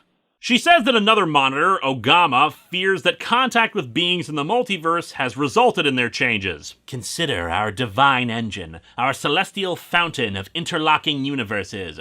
All existence depends on its survival. Okay, 1, what are those things? 2, why does all existence depend on them? They're different universes separated by vibrational frequencies. What the hell does your damn bird fountain have to do with that? See, that is definitely one of the problems in this book. Exposition is given, but it's vague and poetic instead of actually descriptive. There was a war in heaven! These celestial beings can crack the planet in half! Our divine engine, blah blah blah! Tell us what the hell any of these things is! Hell, it'd be fine if it was just vague to start with and then explained in more detail in later issues, But it doesn't! And for anyone who never read Countdown, and let's be fair here, there are plenty of reasons why people would not have read Countdown, how about you explain why there are 52 monitors now instead of the one from Crisis on Infinite Earths? Especially when the origin for that monitor is completely at odds with whoever the hell these guys are. Another monitor, who I think is supposed to be that Ogama guy, friggin' turns to the camera and holds his hand up to whisper to the audience like he was making a friggin' Shakespearean soliloquy. Attentions wander. Wotan, my only obstacle, is gone.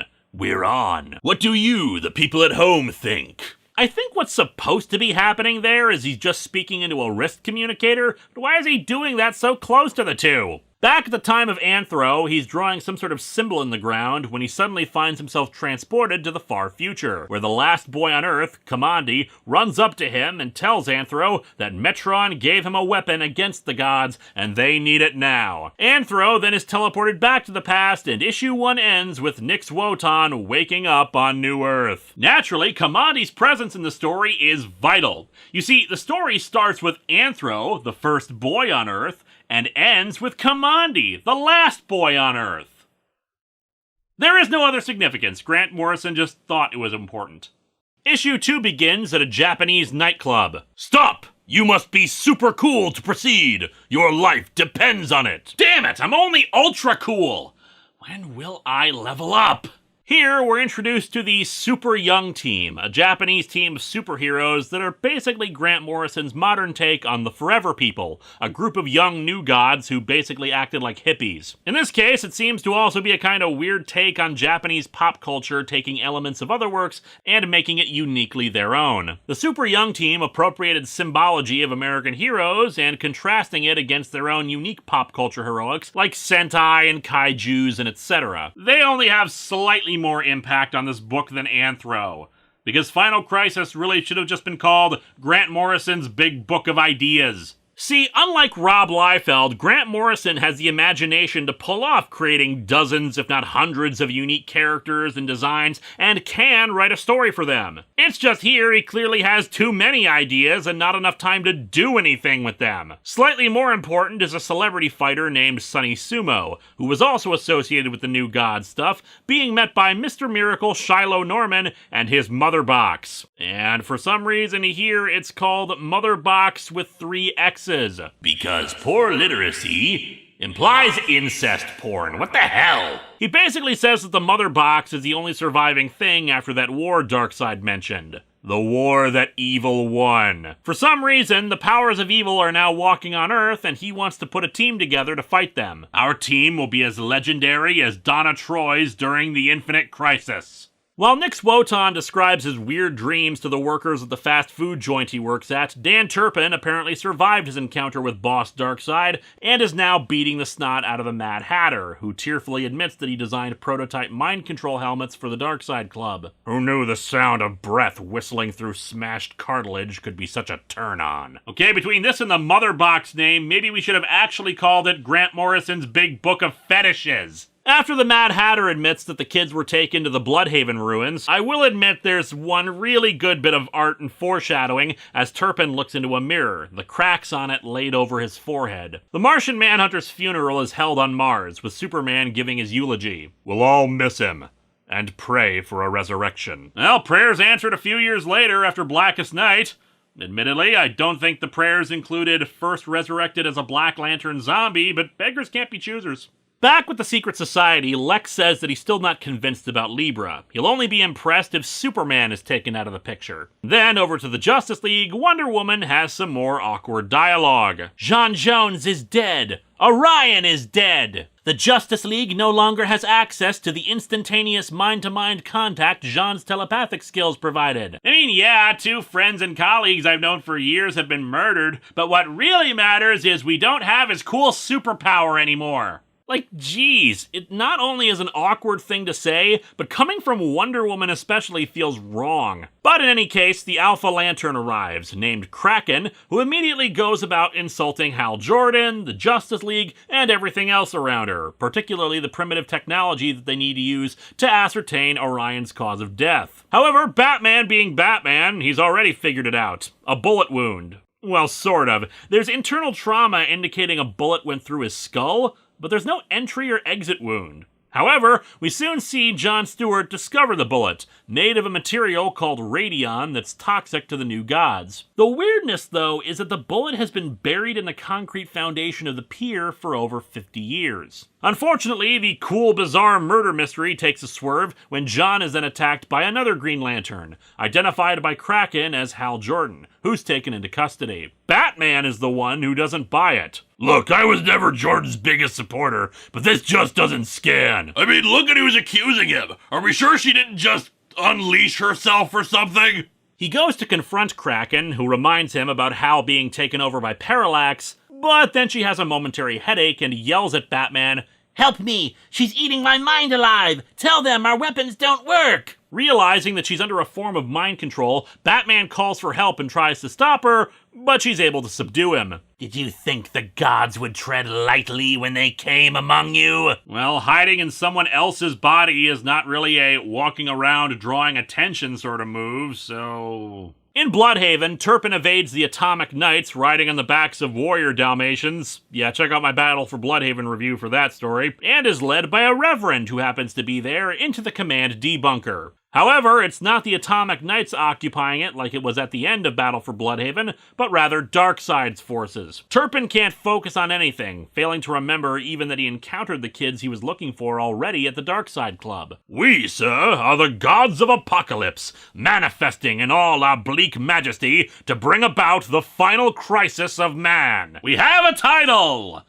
And frankly, it feels very lackluster when you recall that the previous two crises were about more than just humanity. Turpin is brought to a lab where artificial bodies are being constructed, a huge tiger-like creature on a slab, while Batman is locked into some kind of device that starts injecting him with drugs. And over to the Daily Planet, Clayface imitates Jimmy Olsen and plants a bomb that devastates the offices. Superman survives, of course, but Lois is buried under some rubble. Then over to Wally West and Jay Garrick, who arrive at the Central City Community Center, which has since been turned into a disused strip club. This is the place where the Martian Manhunter was killed, and they discover a replica of Metron's Mobius chair, no doubt the one found at the dump. According to Wally, the Mobius chair, replica or not, lends credence to a theory Batman had about the bullet that killed Orion. What if the bullet was fired backwards through time? Now there's a conspiracy theory about the Kennedy assassination I haven't heard before. When they touch the chair, it seems to emit lightning and electricity, confirming that it's really the genuine article. Wally theorizes that the chair is actually the scope of a higher dimensional gun. Well, that's a nice feature and all, but does it have a built-in cup holder? The chair begins to vibrate and send out noise, and Jay Garrick recognizes the vibration. Issue 2 ends with Barry Allen chasing the bullet that killed Orion and screaming for the two to run, while he himself is being chased by the Black Racer. Yeah, this is one of those points where the book lost me. Barry had a good death. There is no reason to bring him back to life when Wally filled his shoes for an entire generation of people, and arguably better than him. But yeah, let's move on to issue 3. Agents of the organization SHADE, including the character Frankenstein, we'll be getting back to him again soon, don't you worry, arrive at the former location of the Darkseid Club, finding the desiccated body of Boss Darkseid, as well as the Question, who's trying to locate Dan Turpin. She evades them while, some kind of digital projection of a computer mouse cursor, in finger form, writes out the words, "No evil" in the air. Oh great, now even Microsoft Office has been possessed by Darkseid's forces. And then a Nazi Supergirl crashes in the middle of the street. Yeah, I'll explain that a bit later. The result of this is that some agents manage to grab Montoya. But enough of that. Nix Wotan is getting fired from his job at the fast food place because he keeps asking weird questions to customers. I just wondered if anyone else felt the graviton impacts increasing. Gravitons? Even the word is disgusting! Ew, gravitons! Icky! Nearby on a TV, Nix notices that a cave painting has been unearthed. the one Anthro was making in the distant past. Anyway, Jay Garrick recounts to his family, Wally's, and Barry's former wife Iris what had happened after Barry reappeared. The three Flashes did their best to try to stop the bullet, but failed. Wally was able to keep up with Barry, but Jay fell behind and had to retreat back out of the time stream. It's a little-known fact that death can't travel faster than the speed of light. Of course! Don't you know anything about science? Meanwhile, at the Legion of Doom... Yeah, no kidding. A little cameo by the Legion of Doom Darth Vader helmet-based thing. But anyway, Libra has brought the human flame there and is providing him with a new uniform. He's a little reluctant though, especially when he hears a voice coming from inside the helmet. Libra shoves it on his head. A voice? What is it saying, Mike? Listen close. Eh? You hear it now, Mike? You will listen to my self-help tapes, Mike! You will listen! No, the voice is speaking the anti-life equation, and he immediately becomes pacified. Lex Luthor arrives. Superman hasn't responded to an emergency call in 18 hours, meaning somehow Libra has managed to do something to keep him occupied. Naturally, Luthor is not happy about this. See, someone with that kind of power is a threat to him. Unfortunately for Luthor, he didn't really come prepared, as he and his guards are surrounded by others wearing similar helmets to the human flames. They're called Justifiers, the helmets repeating the anti-life equation into their minds to subdue them. Judge others, enslave others. Anti-life justifies my hatred. Man, where are Peter Frampton and the Bee Gees when you need them? Libra informs Luthor that in 24 hours, the human race will be completely and totally subjugated, so he has a choice. Either get a Justifier helmet on his head, or renounce science, swear an oath on the Bible of crime, and pledge your service to the master of all evil. Although before you choose, please be aware that the Justifiers have a better health plan. It's a balancing thing. So where is Superman? He's right at Lois's side at the Metropolis Hospital. She's alive, but only just barely. He mentions that his heat vision is the only thing keeping her heart beating. Not sure how that works, but yeah, she's also in immense pain despite her coma,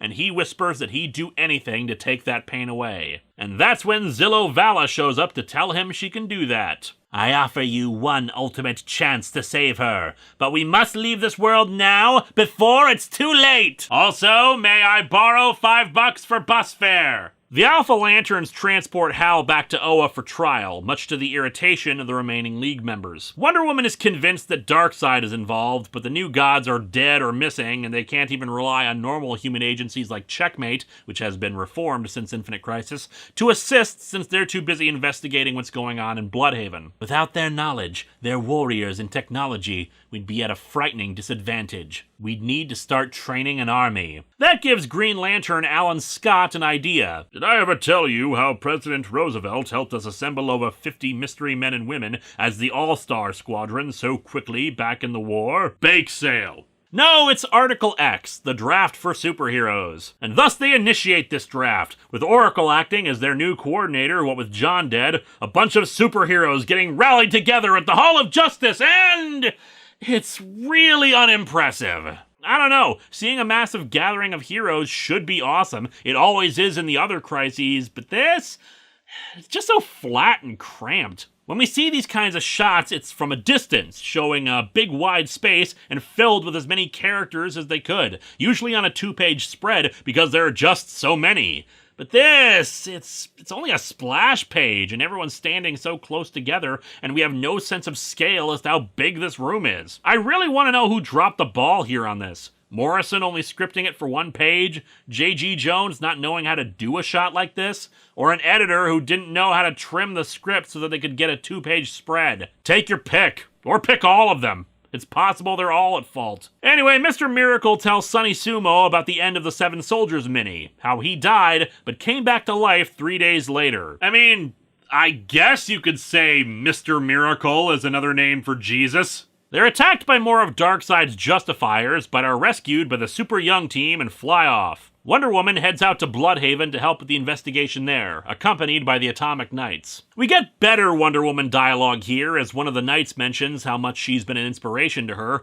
and Wendy of course notes how she's proud to have her at her side. They come across some dead bodies, other Shade operatives, and the one who killed them, Mary Marvel, now decked out in leather with her hair reduced to 2 pink pigtails. Yeah, this was what the bit from Countdown was supposed to be leading to with Mary's turn to evil. Spoilers, she did not become evil in this of her own volition like in Countdown. Although if there's one thing I do want carried over from Countdown, it's Mary Marvel using Kyle Rayner as a club to beat people up. That was hilarious. She attacks, killing one of the knights. Wendy manages to temporarily subdue her, but she reveals how the new gods have been hiding in human bodies. This is kind of another artistic fail. The way the panels are laid out and this revelation to Wonder Woman, it feels like this is supposed to be some major shocking moment, but we've already seen Darkseid and his crew inhabiting bodies, so it's not really a reveal. She also says that Wendy is too late. In 5 minutes, the anti-life equation will be spread across the globe in various forms. Wonder Woman now acting as a carrier of it in disease form. Oracle soon discovers it in digital form, an email sent to every single address on the planet that opens itself and reveals itself to everyone. Well, we always knew that spam was pure evil, but there you go.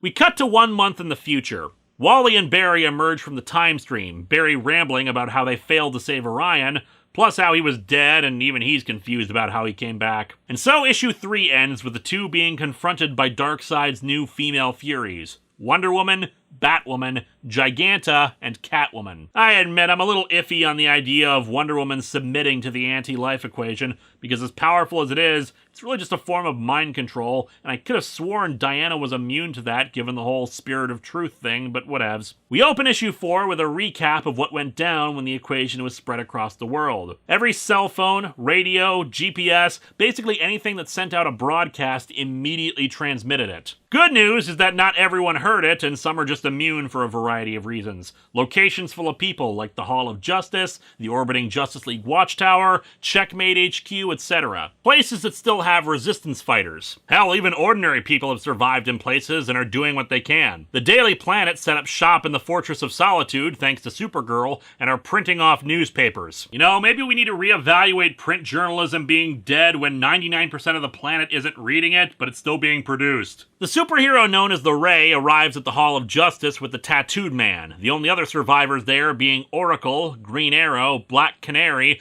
Linda Park and her and Wally's kids, and Joan Garrick. Yeah, not exactly the Magnificent Seven. So the planet's all we've got now that all electronic media are broadcasting anti-life 24 hours a day. So nothing on TV's changed then. Over in Bloodhaven, Dan Turpin's been hooked up to several machines that are transforming his body. He's resisting as best as he can, not succumbing to the equation, but apparently that's part of the plan. This transformation requires a powerful spirit like his to be broken after a struggle. We see that the tiger creature that was being worked on was actually a new body for Calabac, Darkseid's son. And Turpin himself? Yeah, as he looks at himself in the mirror, it's revealed that they're turning his body into a new one for Darkseid. Look! Humankind's descent into the Forever Pit has begun!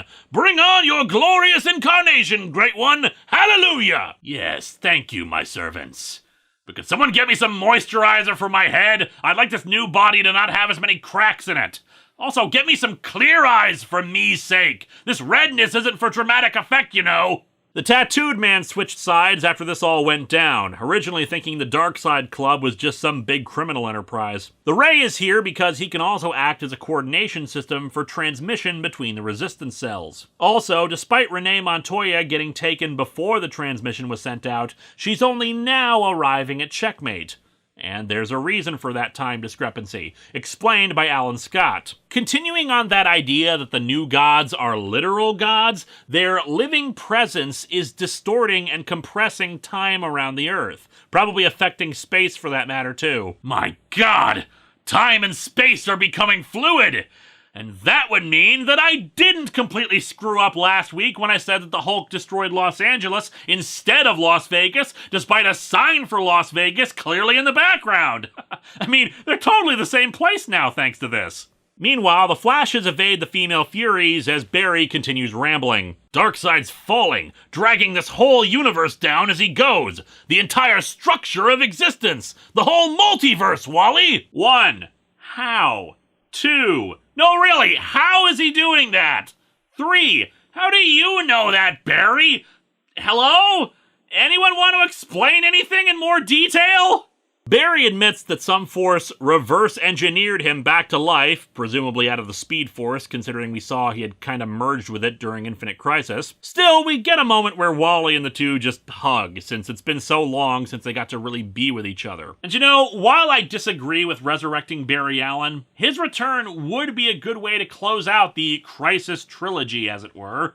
I just wish it didn't feel like such an afterthought in all of this, where they couldn't even be bothered to explain how he was resurrected other than some vague, someone rebuilt me from particles and now I know stuff. Darkseid's forces break into the Hall of Justice and attack. Fortunately, they can use the teleporters to get up to the watchtower in orbit, but Green Arrow elects to stay behind and wreck the equipment so they can't trace them. He's successful, but of course he's soon taken and a Justifier helmet put on him. In Bloodhaven, Darkseid's helmet is placed on his head. Give us a sign, great Darkseid! Thumbs up for the triumph of the human spirit, or thumbs down to summon a day of holocaust that will never end! How about a middle finger? What would that signify?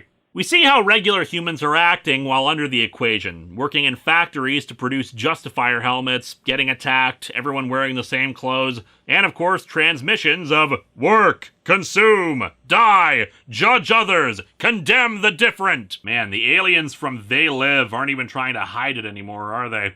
Oh hey, the movie theater's showing Your Life is Anti-Life again. Third act wasn't great, but overall okay. Also, what's the point of transmitting these oppressive messages considering everyone's already under mind control anyway? Like, in the factory, there's a big banner that says, "To die on the job is to die for Darkseid." Do they really need the motivational posters when they have no choice? Like, do they still get time off? Man, Darkseid's gonna make me work this weekend, I just know it. Stupid TPS reports. Barry and Wally go to rescue family first, so they find Iris, and Barry is able to free her from the anti-life equation with a kiss. Oh hey, if that works, we just need you two to kiss every person on the planet. And with super speed, that shouldn't take longer than a couple of days.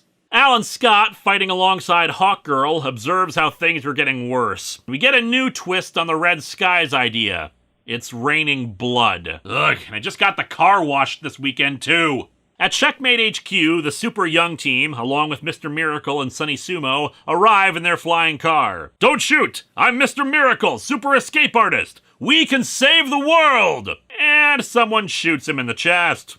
Steve, you just shot our only hope. This is not going to look good in your performance evaluation. And so issue 4 ends with Darkseid giving the thumbs down, Dan Turpin losing to Darkseid and condemning mankind. All in all, today's been a bit of a bummer, hasn't it, sir? Issue 5 begins with Hal Jordan's trial on Oa. Yeah, as I said, time is compressing on Earth, so it's moving faster there than in the rest of the universe, so they only just arrived for this. Hal has a scar on his head that he can't remember getting, and no memory of where he was during the attack on Orion or Jon Stewart. Kraken claims that, like how he was possessed by Parallax, Hal is now host to one of Darkseid's minions. Fortunately though, Guy Gardner and Kyle Rayner arrive to report that they can't get to Earth, and they suspect that the scar on Hal's head is hiding some kind of suppressor field device that is in turn hiding the new god's presence inside of Kraken. Despite the fact that the Guardians of the Universe don't really buy that idea, since the Alpha Lanterns were supposed to be impossible to be compromised,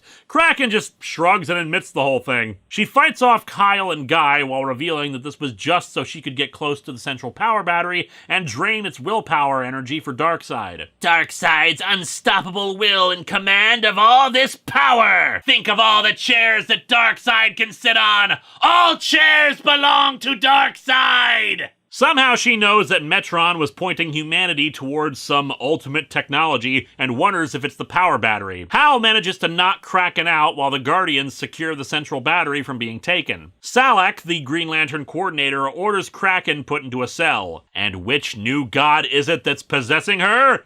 Granny Goodness! Oh, wait, it really is Granny Goodness. So it actually works this time. They very quickly exposit what's going on. Darkseid's fall, whatever the hell that means, is what's actually caused the time compression on Earth. But it's not limited to Earth. Some kind of singularity is forming with Earth at its epicenter, and all of reality is being sucked into it. Cracks in the universe are already forming in other space sectors. Hal is cleared of all charges and starts organizing a team to go back to Earth. You have 24 hours to save the universe, Lantern Jordan. Better pack a lunch. So despite the implication, it wasn't Shade that took Renee Montoya, it was Checkmate. It seems they've had a last-ditch plan in place for the day superheroes failed to save them, and it involves the multiverse. Higher up at Checkmate, Mr. Terrific takes charge before anyone else gets hurt. He's a little surprised that the Super Young team were able to find him since he's invisible to technology. Mother Box is more than a machine. If gods made iPods that were alive, way beyond that. They can hold way more songs.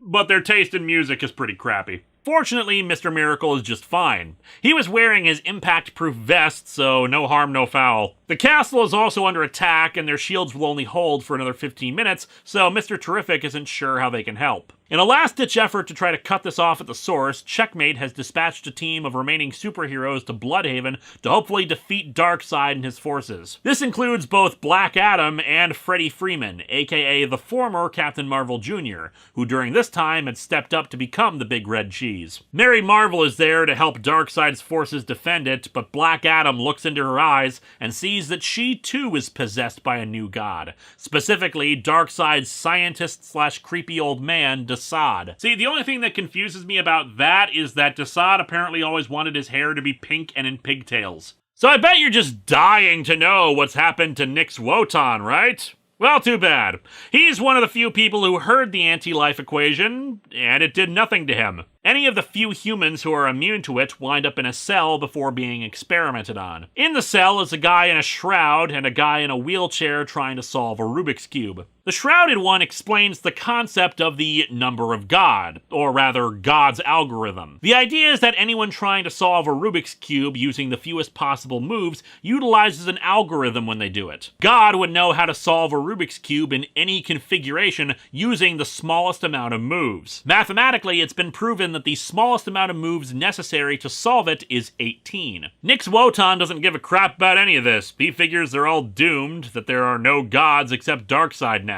The time for gods is done for sure. This is a time for something different. It's Miller time! Yeah, not yet. 501st episode, I promise.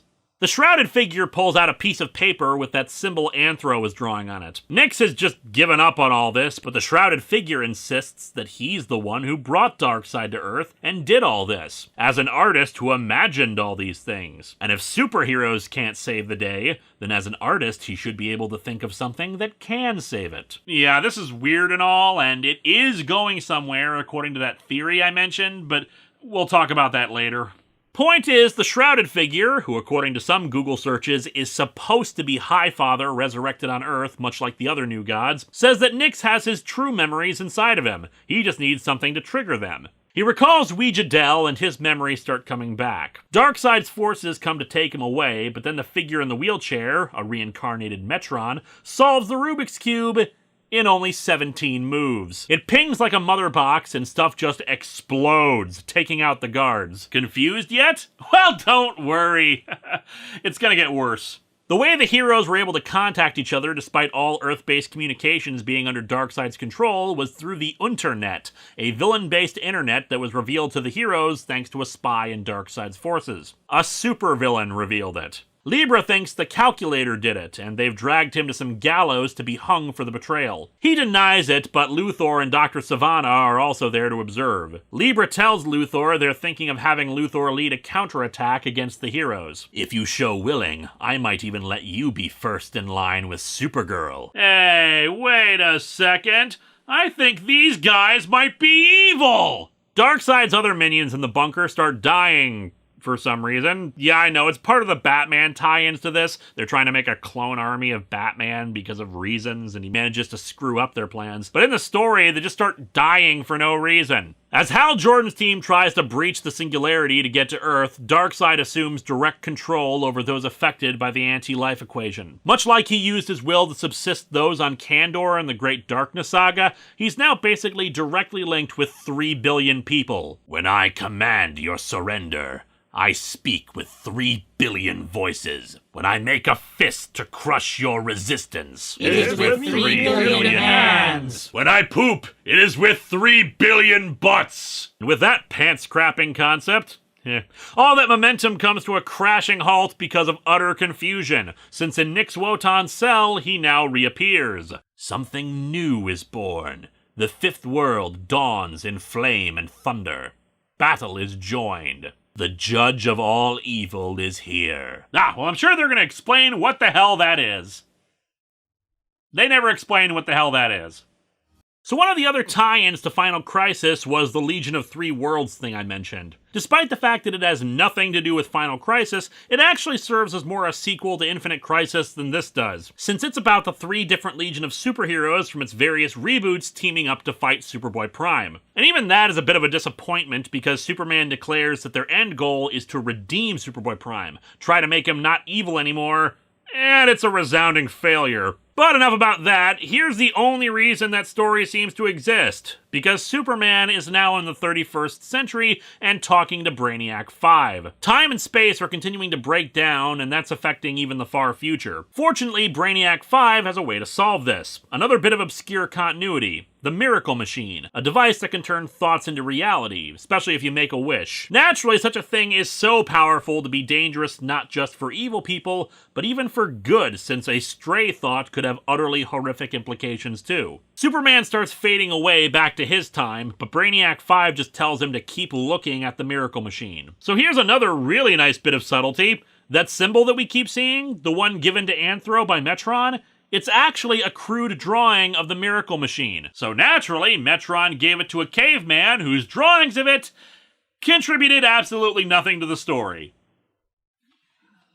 The fights continue in the present, with the Watchtower soon under attack by Justifiers, while those in Bloodhaven continue their own struggle, particularly Supergirl, Captain Marvel, and Black Adam versus the possessed Mary Marvel, while Calabac fights Captain Marvel's occasional talking tiger buddy, Talkie Tawny. Tawny manages to kill Calabac, which, since he's shown superior strength, means all of Calabac's forces swear fealty to him, while Freddy uses his own lightning to transform Mary Marvel back to her civilian form, which frees her from Desaad. And then in a Justice Society storyline shortly afterwards, she's back into her evil form before losing her powers altogether, and man, Mary Marvel got screwed over thanks to this and Countdown. Back at Checkmate, Mr. Miracle explains that the symbol drawn on the faces of the Super Young team is actually a letter in the alphabet of the New Gods, a living symbol meaning freedom from restriction. It's basically a way to protect themselves from the anti-life equation. Well, then why the hell didn't Metron leave that for us? Unfortunately, it seems that may have arrived too late. Checkmate's shields are gone. Countdown has begun. Oh god, time is compressing! Countdown is starting all over! With that, Mr. Terrific decides to introduce them to their last gambit, the thing being shown to Renee Montoya. Basically, they think Earth is doomed, so their only hope is to try to escape into another universe. They even have their own version of Brother Eye, for some reason called Lord Eye here. According to an interview, it's Maxwell Lord's brain inside of the jar that's connected to Brother Eye. Yeah, just ignore that. We live within a multiverse of possibilities, Miss Montoya. Why, in one universe, I could try to take over the world with zombie spider cyborgs. Huh. Brother Eye, zombie spider cyborgs, and a bunch of refugees from one parallel universe to another. That sounds like the basis for a really crappy weekly series. So what the hell is Renee Montoya doing here? Well, that's simple. Because of her experience both as a police officer and as a superhero, she has insight into both worlds, which makes her uniquely qualified to act as the liaison to whatever universe they end up having to settle on. Back over to Libra and the villains, it's revealed that the one who helped the heroes was, in fact, Lex Luthor. Dr. Savannah uses a short-range jammer to override the Justifier helmets of his guards, and Lex uses his power suit to blast a hole through Libra, killing him. The two villains begin to hatch their plan to help fix this crap. Over to Barry Allen, who better explains what happened to him in the original Crisis.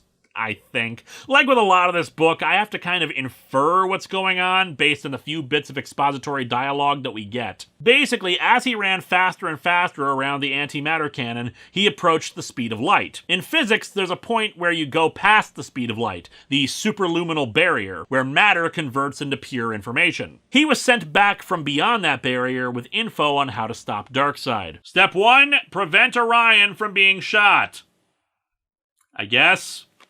So I guess this is plan B now, since, they screwed the pooch on that one. They need the Black Racer, and since the Black Racer is still chasing Barry Allen, they can use that to their advantage. As such, reunited with Jay Garrick, the three set off to get the Racer's attention. Back with Darkseid, everything has gotten really trippy. Batman has escaped his restraints and confronts him. Darkseid, you look like I feel. See, I told them to moisturize it, but apparently no one had any lotion on them. You shouldn't have shot Orion. And yet it kinda makes sense. There was that whole prophecy about how the new gods would die with Orion and Darkseid fighting to the death in a struggle or something, so Darkseid just shooting him seems like kind of a clever way to subvert that. According to Batman, the battle still resulted in Orion wounding Darkseid beyond repair, no matter how many bodies he jumps into. I'm not sure how that ties into the whole Darkseid falling is destroying all of reality thing, especially because of what's about to happen. Batman pulls out a gun loaded with the bullets that killed Orion. I made a very solemn vow about firearms, but for you, I'm making a once-in-a-lifetime exception. No, I don't buy it for 1 minute. Yeah, this is just... no. Look, if you're gonna do something like this, break the kind of huge-ass thing that has been Batman's hatred of guns, you gotta have something leading into it. Sure, end of the world and all that, but the book hasn't properly framed that from Batman's perspective. Hell, the tie-ins to this, and yes, I read them at the time, don't even do a great job of that, since it's just this weird-ass vision thing from the drugs they're pumping into him to try to create clones of him or whatever. I've brought it up before, but that college humor Batman sketch did a better job of setting up his no-guns thing than this. What happened to no guns? This is a gun? But whatever. He shoots Darkseid, and Darkseid shoots his Omega beams at Batman, supposedly killing him. They didn't. No, really, despite all the hype DC did at the time of ZOMG, we're killing Batman, they're not. They reveal he's alive by the end of the book. I know, drama and all that, but this book has not earned this attempted fake-out. We get a montage of shots about stuff happening all at once. Nix Wotan trying to make sense of it all as Metron resumes his normal shape. He says Nix's arrival as the judge of all evil inaugurates the fifth world, the age of men as gods. Again, whatever the hell that means. But he also warns that these new humans face a greater menace than Darkseid if they breach the bleed wall. Granny goodness! No, not her, but I'll explain in a moment. In case you're wondering what the bleed is, it's like the space between parallel universes. That's probably why the red skies were bleeding before. With the multiverse collapsing, the bleed is seeping into the world. Superman arrives back on Earth, and I guess just found out everything that's happened because he friggin' zooms past everything into the bunker and right down into it, claiming, supposedly, Batman's dead body. Clark, with my last breath, I curse rock and roll! So, here's where things get a bit weird. Like I said at the start, most of Final Crisis is understandable if you're paying attention. Darkseid takes over the world with the anti-life equation, new gods possessing people and being reborn, somehow this is causing the multiverse to collapse, etc. But issue 7 is where it goes off the rails. You may have noticed that despite being a 7-issue series, the trade I'm holding is kind of thick. That's because DC decided to include some of the tie-ins to Final Crisis in order to make the story a bit more coherent. The most important of those tie-ins is Superman Beyond 3D, a 2-issue miniseries that shows what happened when Zillow Vala recruited Clark Kent. It's weird. A story about stories, about the monitors and retcons to how the original monitor worked, and about the true monster that threatens the multiverse. So I thought for a while about whether I was going to include the Superman Beyond stuff as part of this review. The point of Event Comics Month is to only look at the event miniseries, not the tie-ins. However, DC has decided that Final Crisis needed these tie-ins to make sense, so they included them in the official trade collection of Final Crisis. And I have decided, well, that's your problem, DC. If you put out a story that needs supplementary reading in order for it to be coherent, then it's a bad story. If you thought it was that important, you should have put it in the actual damn comic. No, I don't care if a plot point is explained in Seven Soldiers. No, I don't care if Superman Beyond explains the larger context of what's going on. You didn't put it in the damn book. Not everyone buys all the tie-ins to a crossover. And yeah, good job putting it into the trade paperback for people. And also kudos for this version of the trade not being in 3D. It was a gimmick in the original story and would have just made it harder to read it. But that's fixing the problem after the event is already over. And I hate to break it to you, but I read Superman Beyond, and it's actually more incoherent than Final Crisis because it deals even more with meta, fourth wall breaking ideas about stories and forgotten characters and all that. That's where the Nazi Supergirl thing comes in, by the way. Nazi Superman was looking for her in that book. Why she suddenly collapsed on a New Earth, I still have no idea, but whatever. So let's talk about that theory put forth about Final Crisis and what the hell this is all supposed to mean. According to the author of that theory, Rick Dad, a lot of the events in the story, particularly for Superman, are meant to be a mirror to Whatever Happened to the Man of Tomorrow, a famous Alan Moore story depicting the last adventure of the Silver Age Superman. It's got some pretty compelling evidence and parallels. The general idea, as I understand it, is meant to be a rejection of Alan Moore's style of storytelling with superheroes, deconstructing them and then eliminating them, seen both in Whatever Happened to the Man of Tomorrow, as well as Watchmen and a few other tales. The final villain of the story, Mandrak the Dark Monitor, is supposed to be a stand-in for Moore himself, while Nix Wotan is Grant Morrison. It's supposed to be a pushback at darker storytelling elements that say that superheroes are childish, irrelevant fantasies, and that ultimately, the story of a child rocketed to Earth from a doomed planet is always going to be a superior story than whatever you throw out there about death, misery, and the best of us becoming the worst of us. It's a very compelling theory. I highly suggest you all go read it, especially if you have read Final Crisis and are confused, because it does suggest so many new layers to this story.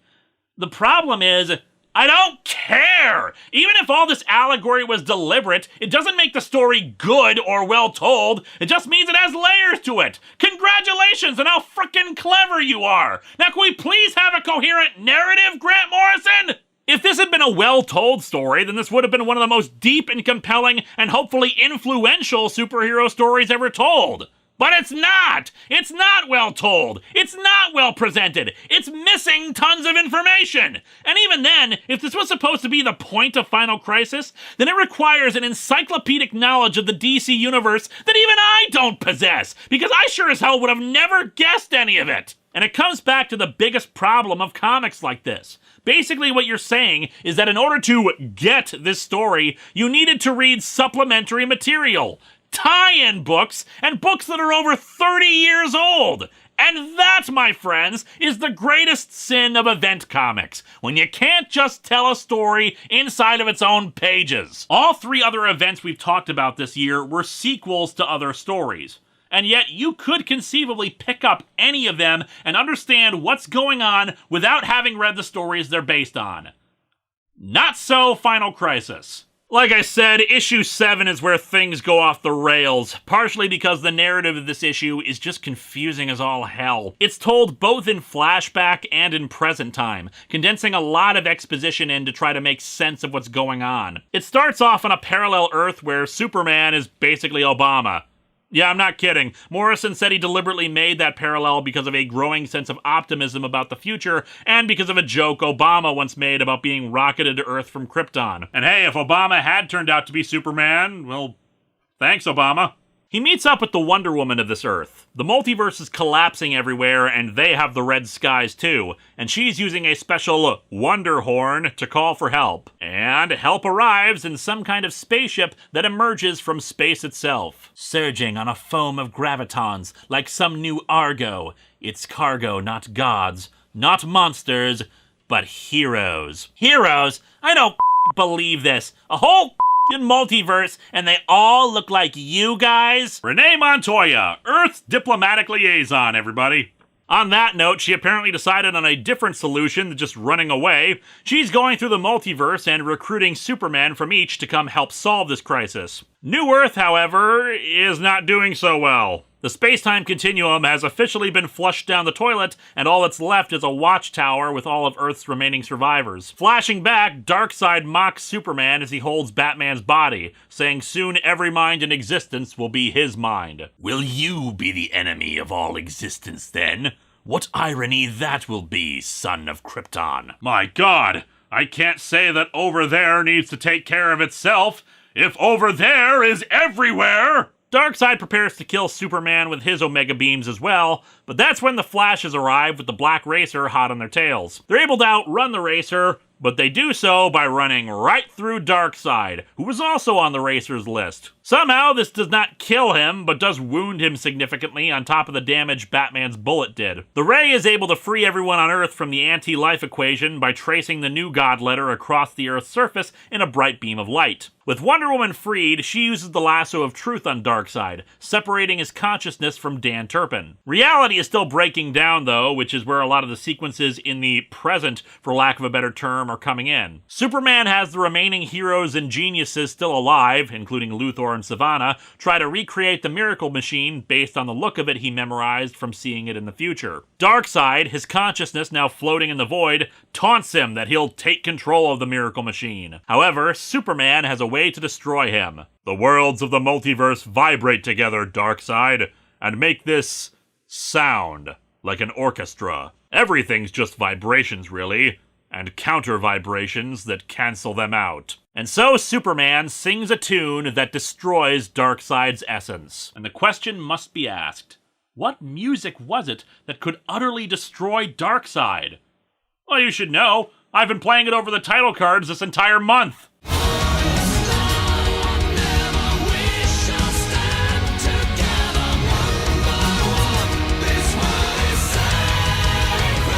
As Superman finishes the Miracle Machine, the multiverse continues to collapse into darkness. And it's then when he's confronted by Mandrak, the Dark Monitor from Superman Beyond. And again, if you had only been reading Final Crisis, you'd have no idea just who the hell this vampire monitor guy is. Oh yeah, at the end of Superman Beyond, that Monitor Ogama transformed into him too, so thanks some more for including him in this story, but not revealing how this happened. Anyway, Mandrak prepares to kill Superman, but he uses the solar energy in his cells to power up the Miracle Machine, and that's when everybody shows up to help. All the Supermen of the multiverse, Nyx Wotan with Captain Carrot and the Amazing Zoo crew, the Angels of Heaven itself, and the Green Lantern Corps, finally getting through the time distortions and reaching Earth. Oh, and the Super Young team along with Sunny Sumo. I guess they were important to bring into this for some reason. They all attack, with the Green Lantern Corps in particular staking Mandrak. This multiverse has natural defenses none of you could have imagined. No one with the judge of all evil. And I'm sure if I understood what the hell that was or why you're even in this story, that would mean something. Oh, and in the trade collection, they alter that to, don't push your luck with the judge of all evil. Because, you know, a lot of kids are going to be reading this. And there might be added pages to the trade of a larger fight scene between, Mandrak's forces and all these assembled heroes and stuff. But I can't recall it either way because, let's face it, this whole thing is a mess. Everything is restored to normal thanks to Superman's wish with the Miracle Machine. Nyx Wotan returns to the monitors and gives a report on everything that's happened, including rebuilding his own Earth so that it has life again, with him watching over it once more. Nyx meets up with Ouija Dell, and now they're a couple, I guess. Still, I'll give the comic props because she asks what Superman wished for on the Miracle Machine that could result in all this. And it's kind of the most brilliant answer, metatextual allegory for stories or not. He wished for a happy ending. Also, Nix Wotan wakes up back on Earth in his human form because I guess the monitors were either kidding when they said they were bringing him back, or that human form was its own thing, or I don't know and I don't care. And so Final Crisis ends where it began, with the caveman Anthro. Except here, he's an old man and finishes drawing the Miracle Machine symbol on a cave wall before he passes away of natural causes. However, we discover that he's not alone, as someone else begins drawing on the cave wall. Batman, alive and well and in caveman times. Damn it, Anthro, you were supposed to be my Alfred. Now I've got to do these cave drawings myself. Final Crisis, depending on how you look at it, is either a magnificent work of art about stories, or a confusing hodgepodge of half-baked ideas and unexplained plot points. I've gone over most of the issues with it throughout this review. Some people manage to see the stuff better than I do. Overall, if you're paying attention to what's being said on the pages and depicted in the artwork, it is mostly easy to follow, with the trade collection including everything that you need to actually really get the whole scope of it. A lot of the dialogue is beautifully poetic and unique, and the dystopia created by Darkseid's conquest of Earth is terrifying and disgusting in its utter dehumanization and admission of its own evil and corruption. This is not a mustache-twirling villain situation, but rather a situation where sin itself is a religion. The tagline of "The Day Evil Won," horrific in its totality. The artwork in later issues was supplemented by Doug Mahnke because J.G. Jones fell behind, but both artists do great work with what they're given. However, it's still very discordant in a lot of places, and not helped by Grant Morrison's usual writing style of cramming 100 ideas into a single story. When he worked on JLA, he did that masterfully, even did a similar takeover of Earth by Darkseid, but here it really doesn't work. It resembles a Gold and Silver Age style of compressed storytelling, but while decompressed storytelling can get grating at times, the constant pace of this stuff leaves little room for exposition or emotional character depth. The most we get is with Barry Allen's return, which doesn't carry the weight it should. Plus, it just has so many unanswered questions. Why is Darkseid kidnapping children at the start? For funsies? Or evilsies in this case? Was this just to lure Dan Turpin to them? Why not just kidnap him if that's the case? Why are the new gods being reincarnated on Earth? Except it's not really reincarnation, but spiritual possession? How are they doing that anyway? If Mandrak is the final boss of the story, why is so much of it devoted to Darkseid? What was the significance of Alan Scott instituting a superhero draft? It affects nothing in the story, but they spend several pages on it as if it's supposed to be significant. This isn't even a thing for the tie-ins. Superheroes are drafted into an army to fight the evil gods, and then nothing comes of it! Why did Kraken frame Hal Jordan for Orion's murder and the attack on Jon Stewart? If her goal was to get close to the central power battery, wasn't she already on Oa when they summoned her? Or did she only get possessed after she came to Earth? Why did Metron leave that symbol of the Miracle Machine for humanity? Did he know that we would need it? I guess being a time traveler, he could have known we'd need it, but it seems like there are more direct ways of passing this information to them than hoping some cave paintings make it to the right people. Which they didn't. And most importantly, why did Wonder Woman say "Ola" to Mary Marvel when she punched her? It just raises too many questions. And so Event Comics Month 2 comes to a close. And hopefully episodes won't be this long again until, like, the 500th episode. Next time, though, it's finally time.